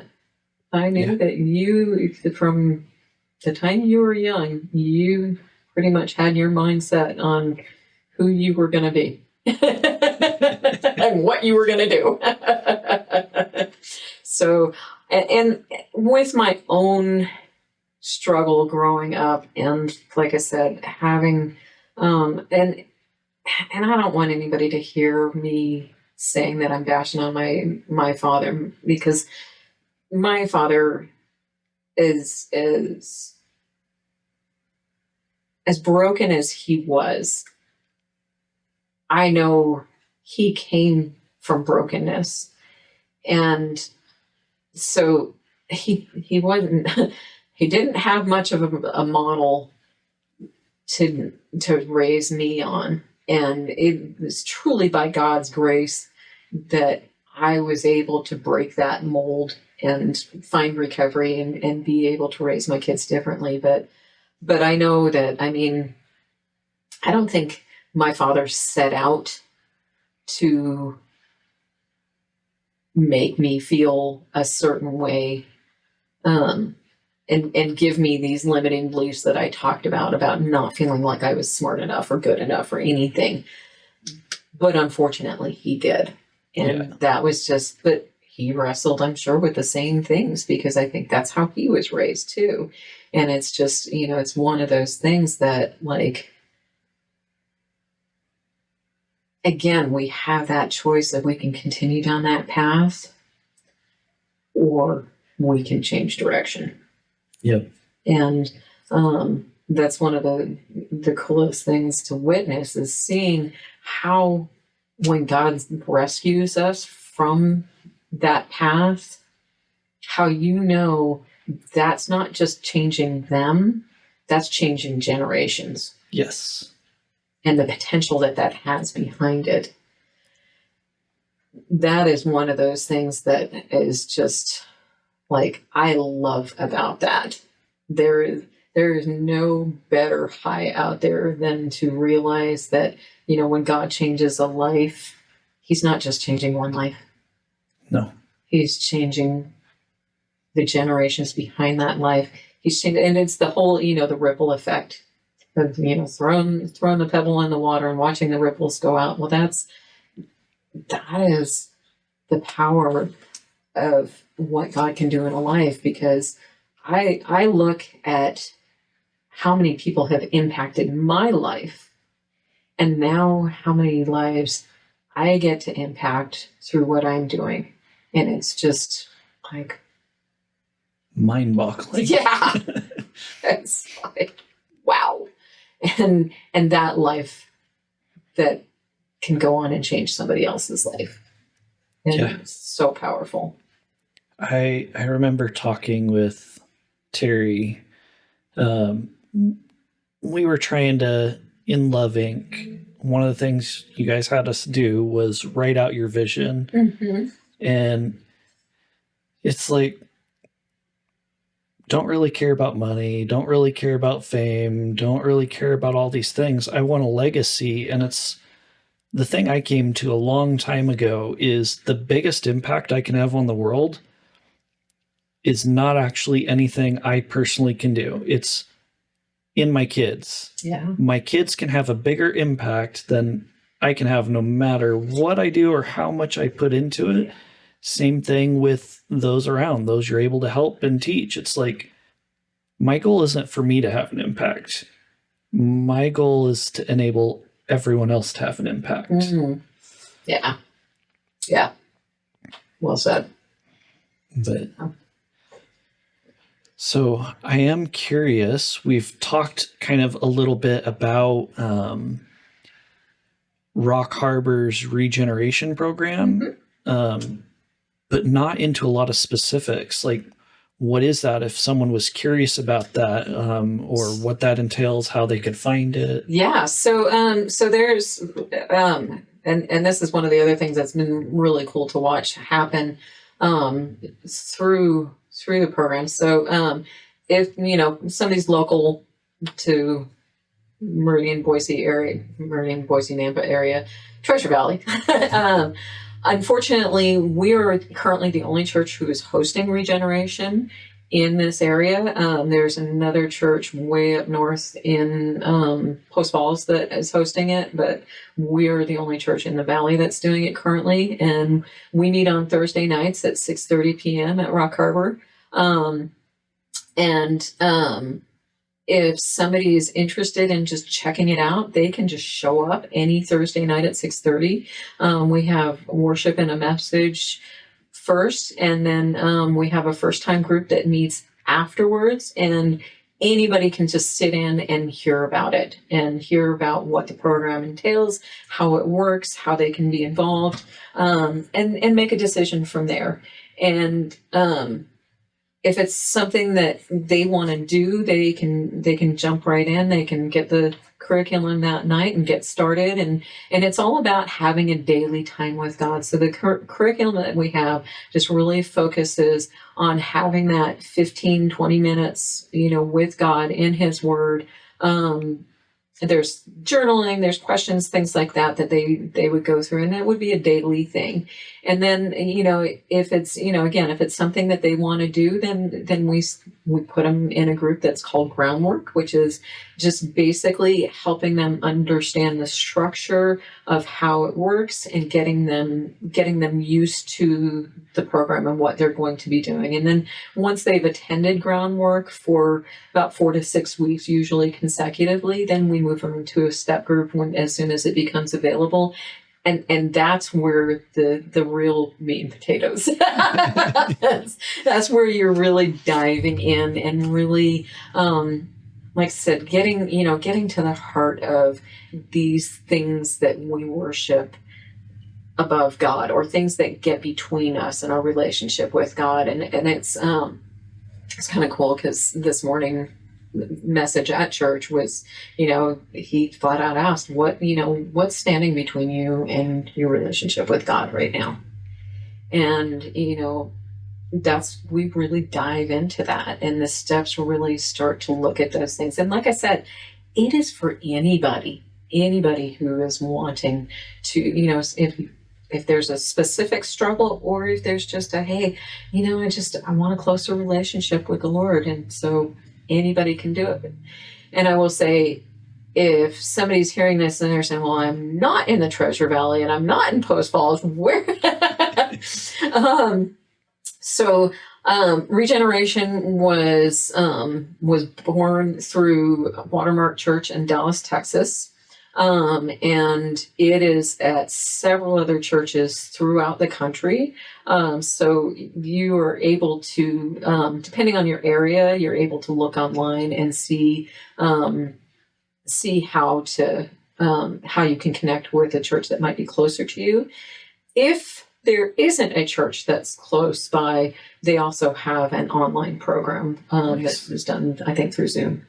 So But I don't know if you have a way to throw my email out there, but if you want to throw my email out there, anybody is welcome to email me for more information. I'd be happy to help. Cool. I absolutely love connecting people. So yes. Yeah. I know you're no longer in the position, but I was also curious, did Love Inc. continue on? Did that kind of fall apart with COVID? It is still, funny thing that happened. So as I came on staff with Rock Harbor, there's a gal who was on staff with Rock Harbor in another position who left Rock Harbor and came on staff in my former position at Love Inc. So we just kind of did that. We just got in the spot. So, and I've heard that they're doing great, which is, I keep meaning to come and visit them one of these days. It's just, kind of swamped then. Yes. So I've wanted to put that program out in front of people a little more too, because I think one thing Love Inc. did really well was partner with all the churches. Yes. I think too many churches we're a single denomination. It's just us. Love Inc. worked with everyone. And it's like, we're all the body of Christ. We're all Christians. Yeah. That is one of the things that I love about Love Inc. is that they are about the Big C church. Yes. And that's also one of the things that I love about Rock Harbor and our lead pastor, Keith is very much about the Big C church. So it's not about like, this is our church, our program. It's, they have been very intentional about, hey, we know we're the only church in the Valley offering this. We want to make it available to anybody. We're not trying to pull anybody away from their church. We just want to make this a resource for you to help you grow in your relationship with the Lord, because at the end of the day, it's not about this church or that church or this denomination or that denomination. It's about, like I said, the Big C church. Yep. And we're all part of it. So yep. How can we come together to glorify God in all of this? I personally love diving into theology and debate and stuff. But my dad didn't. Mm. And yet he said I felt like one of the wisest things I've ever heard. And that was when I was a young adult.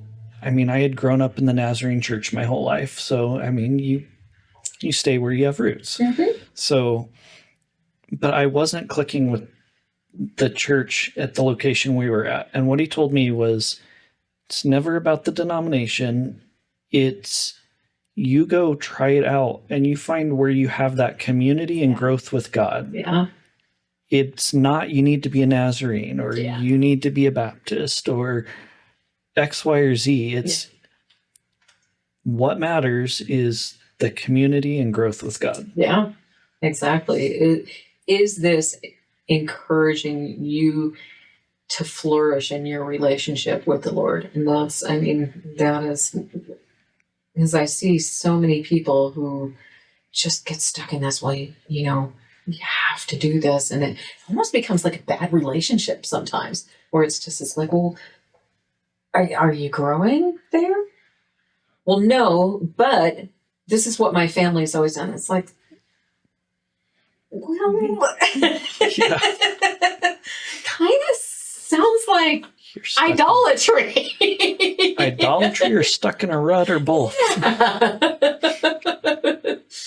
Because you're not worshiping the guy. You're worshiping your families. This is what we've always done. So I feel like I have to do it. And it just becomes more baggage. And it's just like, okay, you don't have to do that. And there are so many great churches out there. Yes. And that's why, I love it. We're not looking to recruit anybody away from that. We just want to offer a resource to help them in their journey.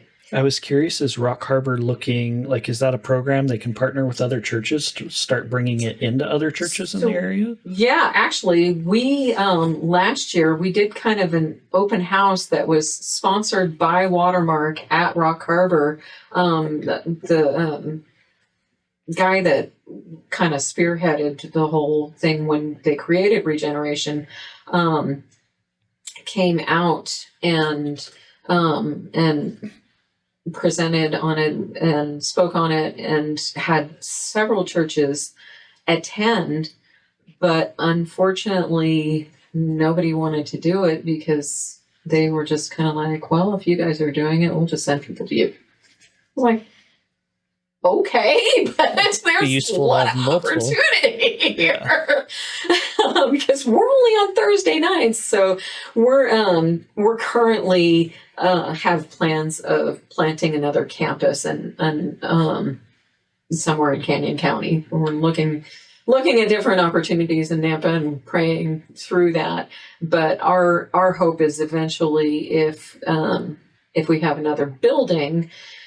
Because we're still not really sure what that's going to look like yet. But if we're really hoping that maybe down the road, being able to offer it at another campus on another evening, so that it does get people because unfortunately Thursday nights aren't open for everybody, and not everybody has the same schedule. Yeah, so I would love to see more churches in the valley pick it up, but they're just not there yet. And I mean, that's okay. But yeah, I know, and I get it. I mean, there, another thing is that, we don't want churches that feel like they have to do everything. Because there's a lot of that going out there. There's a basketball ministry, and there's a recovery ministry, and there's a divorced individuals ministry, and there's a singles ministry, and it's just they get all these different ministries and so many things happening and none of them running well. Yep. So if the church is they've got a handful of ministries and they are operating well and feel that that's their capacity, it's great. Yeah. We're happy to take that stress off of them and offer people a place to go for recovery and discipleship. And and again, we're not looking to pull anybody away. We're just looking to give people the opportunity to grow in their relationship with the Lord. So it's really cool to see how many people are coming to us from different places right now. I mean, different churches, but also, people who aren't churched at all. I mean, they're walking in the door and they're just saying, hey, I know this person that went through this, and she's not who she used to be, and I want that. So I'm here. Yeah. It's powerful. Awesome.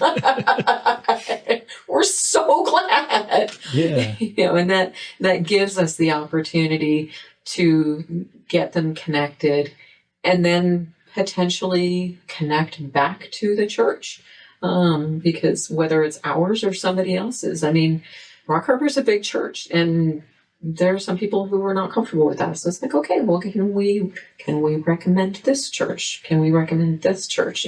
We would love to have you here, but if that doesn't work for you, hey, we know a lot of other great pastors in the community. We would love to connect you. Yeah, wherever we can. Yeah, exactly. So, it brings an interesting topic to my mind, though. Like, a lot of people don't know the history of the Nazarene Church, but the Nazarene Church was actually originally founded as a ministry reach out to recovering addicts. No kidding. Yes. I did not know that either. So in the manual, you're not allowed to drink alcohol as a member, stuff like that. And that was not because they view it as a sin. It was because of we don't want to put any stumbling blocks. Sure. the Nazarene Church's entire outreach was for recovering addicts when it started. But what becomes interesting to me is when, like, how people stray from their original mission. Yeah. Like that rule of no drinking, they also no gambling for same thing, just addiction in every facet. So that strayed into, okay, now it's legalism. To be a good Christian, I have to do this stuff. It's like, how do you walk that original ministry without letting it deviate off to the side that it so often does? I think, and I say this from my own experience, that it is a heart change, because, if you would have just said, here's a bunch of rules, follow them, and you'd be a good Christian, my heart has, there's no love there. I mean, and it's, I think probably the best example that I heard of it is like, if in my marriage, if I just, if I did all these things for my husband, well, because I made some vows, so, I guess I better do all these things for my husband, there's no love there. No. But if I'm doing these things as an outpouring of my love for, in my marriage, for my husband, like the little things that we do, like, like changing the toilet paper roll,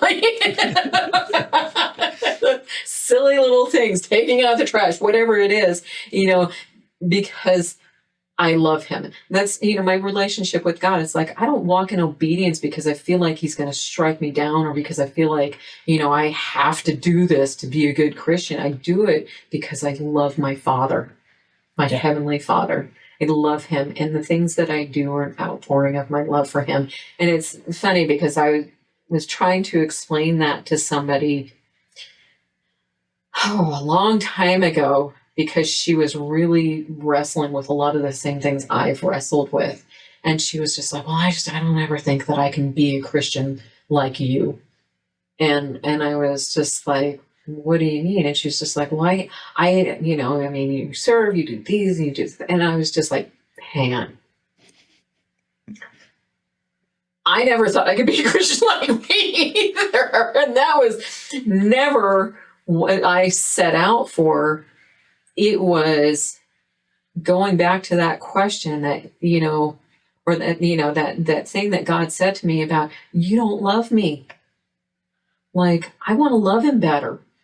And this is how I love him better, is by letting him seek my heart and by following. When he leads, I go, okay, I don't fight it. And that's how I know him better. Like, one of the things that when I was on that faith journey, when I started on that faith journey, was like, he made it very clear to me that I was kind of judgmental of people. And I, like, I felt like I had a right to decide who was entitled and who wasn't, And so, like, I started to learn a lot about grace and giving people grace and loving people where they were at, even if they were not doing my will. And I am not perfect at that by any means, but I am so much more forgiving and understanding with people than I ever was, because he was with me. Yeah. And so when I hear, when I hear people talk about, well, I have to do this and this and this and this to be part of my church, it's like, but do you love him? Because if you're just doing these things because you're just trying to be part of it, there's no love there. No.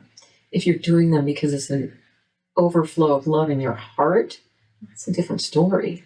And it's going to have a more profound impact and lasting impact on you. And I mean, unfortunately, I think that's one of the reasons we see a lot of people who stray from their faith, is because because it's not about love, it's about rules.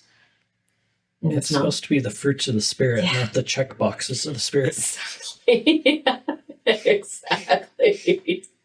It's, like if you're just going to church because you're checking a box off, well, get a hobby. Or find a church that's better engaging, community fit for you. Yeah, exactly. And feeling like it's, it's a joy to serve. It's a joy to be involved. It's a joy to be a part of community. Yeah. I mean, sometimes you have to be a little intentional and check those boxes. Sure. Like,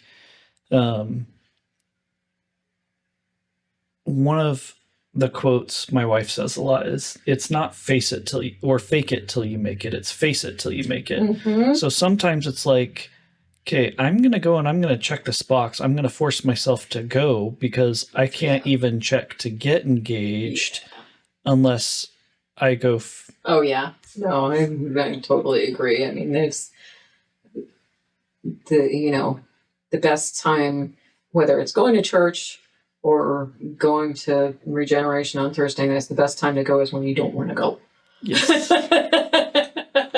But if you're just going so that you can say you went, that doesn't help you. No. But if you are saying, hey, I don't want to do this, but I know God has a word for me today. And so I'm going to do it. I'm going to be uncomfortable. I'm going to show up with my bedhead. Whatever. With my half an hour of sleep after crying babies all night. Exactly. I'm gonna do it, and I'm 4 weeks out of a knee replacement surgery, and couldn't attend in person because I was supposed to be off my feet for a couple of weeks, and was enjoying the magic of technology and church online. But I was able to go today and be among my people today, and it is just so comforting to be just in the Spirit worshiping with everybody and seeing people. I'm such a people, like I said, I'm like a human Labrador retriever. So like when you tell me, no, you can't go out, it's like, that's punishment. I'm on the opposite end of that spectrum, where I present as extroverted. Like I'm very good at interacting with people, and it comes across that I enjoy it, but it drains my battery like nothing else. I need that alone time. Like put me in a dark room, silence, a book. And so it's a struggle. I have to force myself to go out sometimes. Yeah, would be my husband. Times where I thoroughly enjoy it too, but that tends to be more one-on-one, especially the larger the group, the more. Yeah. The closest way I can describe it sometimes is almost claustrophobic with people. Yeah. My husband is very much the same. He's more reserved, whereas he'll look at me and go, have you met anybody who isn't your next best friend? It's like, Thursday nights are kind of crazy for us. And because of what I do, there's usually a billion people with questions at the end of the night. And they'll come to him and they'll say, hey, have you seen Gigi? And he'll go, I don't know, but she's somewhere talking to someone. Yep, that's accurate. Yep. So, not much has changed from Tuesday nights to Thursday nights, by the way. Just a bigger crowd. So, but I love it because I just, like I said, I get to see right on the front lines God just moving and working in people's lives, even through the difficult things the challenges that we face in ministry. It is just so cool to see how God redeems broken things. Yes. All the time. just such a blessing to be on this side of it. So, well, yeah. We already talked about what regeneration is. You said it's at Rock Harbor Church in Meridian, so they can look that up, and I'll put links to everything. I can put your email. Is there anywhere else people can find you, or anything that you want to direct people to? That is probably the easiest place to find me, because that is where I'm most involved. I have a couple of other little sideline things that I do, but those are the things that I do on the side because I can. and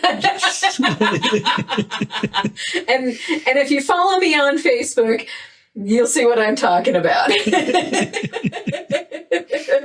But I'm not about self-promotion, so yeah. I am more about making those connections where they're meant to happen. And like I said, I have my hands in a lot of different places and a lot of different things, just because I don't know if you've realized about me, but I'm not one to sit with like nothing to do with my hands. And so I always have something going on. I always have an iron in the fire somewhere, because that's who I am. God blessed me with an abundance of interests and energy. Some people will call that ADHD.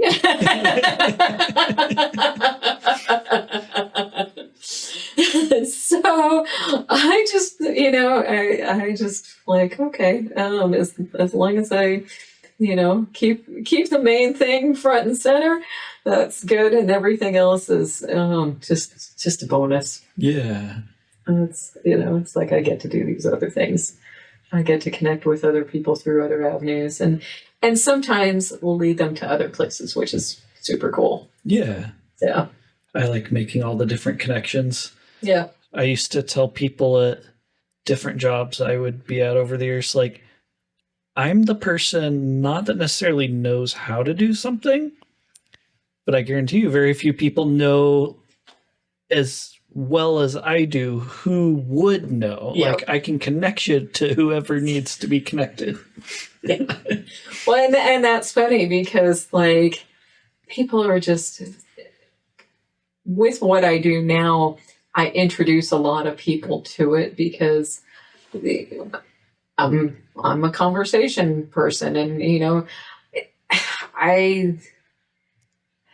there is just something that God has done where it's just people feel comfortable opening up to me, which I'm so grateful for that. I'm grateful that God has created me that way. But because of that, it gives me the opportunity to introduce them to either Regeneration or to Rock Harbor Church, or both. And so that people will just say, how do you know all these people? It's like, I just do. I just do. And it's funny, we so at Rock Harbor, as staff, we do a thing. I mean, there's a lot of different like personality type profile things out there, like Myers-Briggs and Enneagram and all that kind of stuff. And we started doing a couple of years ago this thing called Working Genius, and it's not just about finding what you're good at or what you're inclined to, but what brings energy to you. And so there may be things that I'm good at, but drain me. Yes. And then there's other things that like give me energy. And so the two things that came up on my Working Genius are galvanizing, which is like rallying the troops. And the other one is called enabling, which I was like, hold on, am I trying to get away from that? But like basically enabling is helping people. Yeah. And helping, make the connections and things like that. And so those are the two things that came out as my strengths in my working genius. And I'm like, go figure. I'm doing what I'm doing. So I love personality tests. I'm curious about it now. I've done a number over the years, from Myers-Briggs to, there's one that went around for a while, I think, Living Your Strengths. And I used to come out very high in competitiveness. And then different variations of intelligence related ones, but not like you normally think of intelligence. Right. Like one of the ones that comes to mind is I'm an idea collector. Right. I don't collect objects. I don't collect other things. But I love ideas. I collect ideas. I latch onto that. So I want to read books. I want to see this. I want to see this. I want to see how I can link everything together. So sounds like we would call that wonder, which I can come up with ideas, but it drains me. Like I can come up with some great ideas and I can throw them out there, but that's not what gives me energy. And so I'll send you a link on it. It's pretty interesting to dive into, because it really, it makes a lot of sense to like why you're drawn to certain things more than others. And like, that's, it's funny because my current boss, he'll say, man, you just draw people in. And I'm like, that's the slim galvanizer. I am all about recruiting people for the team. Yeah. So, and it's not in the like, here, let me sell you something you don't need. It's more of a like, oh, hey, I hear a need there. Let me. Yeah, I know how I can help fill it. Yes, I can. Come do this. It's awesome. So I love the personality stuff because to me, again, that's ideas. It's all the different facts and figures. I'm very analytical. How can I play with this? One thing I've learned that maybe it's in some of the personality stuff, maybe not. I mean, I'm an INTJ for Myers-Briggs, so there's that kind of strategic mastermind archetype that falls in that. But I tend to struggle in two areas. I need a big picture so that I know everything feeding into it. How do I align something? So I can take a whole big picture further than a lot of people can. I can see where every piece is lining out into it to accomplish towards the one thing. Yeah. But I'm not super great always on executing on the small things, but I am hyper detailed focused. So I can still execute those things quite often better than others. But that I find incredibly draining. Yeah. The big vision, placing all the pieces together, seeing how it connects, building up this, for lack of a better word, web of interconnectedness. Love it. Yeah. And I have a tremendous amount of respect for people like that. I'm just kind of like, okay, just the facts, what I need right now. Let's go. And that going back to like my highest thing being competitiveness, living your strengths highlighted where your likely challenges are going to be with that. Yeah. And so people with the competitiveness, if they don't think they can win, they're not even going to bother starting. It's not worth their time. That's true. Yeah. So I find that quite often it's like I need to be more prepared in some ways than a lot of people do, because I need to ensure victory at whatever it is I'm going to be doing. Yeah. So I've had to learn to temper that, and I need to just get started, get pen to paper, just start. I can't plan out every single detail. Yeah. Yeah. No, and that's, I know I got people like that. And that's, I mean, it's funny because like, I am like that. I've had like so many people that are just like, I've heard you share your story. Why don't you write your, and it's like, cause I just like, the follow through part of it is where I struggle. And I mean, one of my favorite authors is Bob Goff. And he's another one that inspires me because all of his books are just little thoughts that he has written down somewhere along the lines. Mm-hmm. He like emails himself like 100 times a day, just these little ideas. And eventually, when he's got enough of them, he puts them in a book. I'm like, I could probably do that. Have you heard of Substack? Mm-mm. So Substack is kind of almost like a blog. There's a lot of writers that use Substack, and there's a form of writing. My guest David that came on writes on Substack. He's an author. Oh, right. But they'll write like what's called serials, which for book writing is very similar to like a TV show instead of a movie. So you separate it out into shorter episodes, maybe write a couple of your thoughts, jot something down, and publish it. Okay. I'll have to check that out. So that might be, as an idea comes in, hit your Substack really quick, put it down, and publish and move on to the next one. I like that. That's perfect for someone like me who is just like constantly chasing squirrels. Yeah. I always struggled with writing, back to the perfectionism thing. I never could journal. Yeah. Because I would write something down, make a mistake, tear it out. I got to restart. And so I spent all my time copying because everything had to be perfect, because this is a permanent book. This is a permanent record. Yeah. Like, I made a mistake. Let me start over. So I have to fight that. It's funny because I used to struggle a lot with that. And what I found was like, it's okay to just bullet point sometimes. It's just okay to just get the ideas down and get them on paper. Yep. And when I gave myself that permission that it didn't have to look a certain way, it was just like the pressure just came off of me.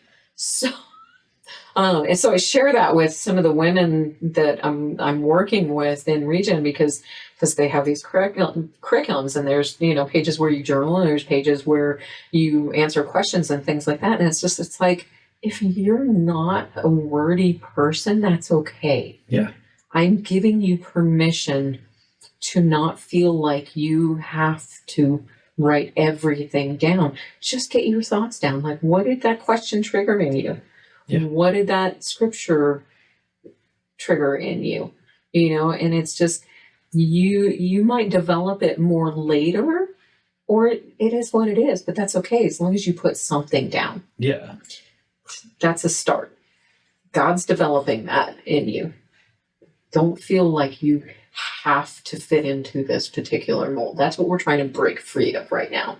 Yeah. This is something new.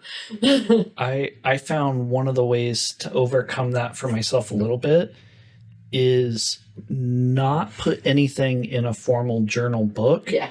Use note cards. I can jot that down, then put it in, then I can formalize and write down exactly what I want. Yeah. So it has the finished product, but I get my thoughts, and then I can organize them and move them. I use my notepad on my phone, and it's like, I have a thought. There's a tool my writing buddy David introduced to me called Obsidian. Oh. Obsidian is an app that allows hyperlinking. So it acts kind of like a wiki, like Wikipedia or something. You can pull out a note. If you surround it in double brackets, that creates a link to whatever that is. Then you can create that. And so then you can see a graph interconnected web of your thoughts. So I can jot something down, then create a different note, jot something, then I can connect and go back and trace. Interesting. I'll have to look into these. And you can put it in the cloud, so I can access it on my phone, on my tablet, on my computer, whatever. Nice. And so I do that kind of as a mind map for myself, where I'll jot down and interconnect different things to see how they all play. Yeah. No. But maybe that comes from the mastermind mentality. I want to see the big web. Well, and it's, because like I look at, like, right now I'm constantly thinking about, like, how can I help our leaders in Regen, specifically our ladies leaders, because that's who I spend more time with, but the overall leaders and our coaches in Regen, and how can I help them be better at what they're doing? And so we've kind of like tossed around ideas for training, and like I'll jot down little notes, and that would be something that would be perfect for me because I can link it all together into a training session. So that's an awesome idea. Yeah. Because like when I sit down to write just a whole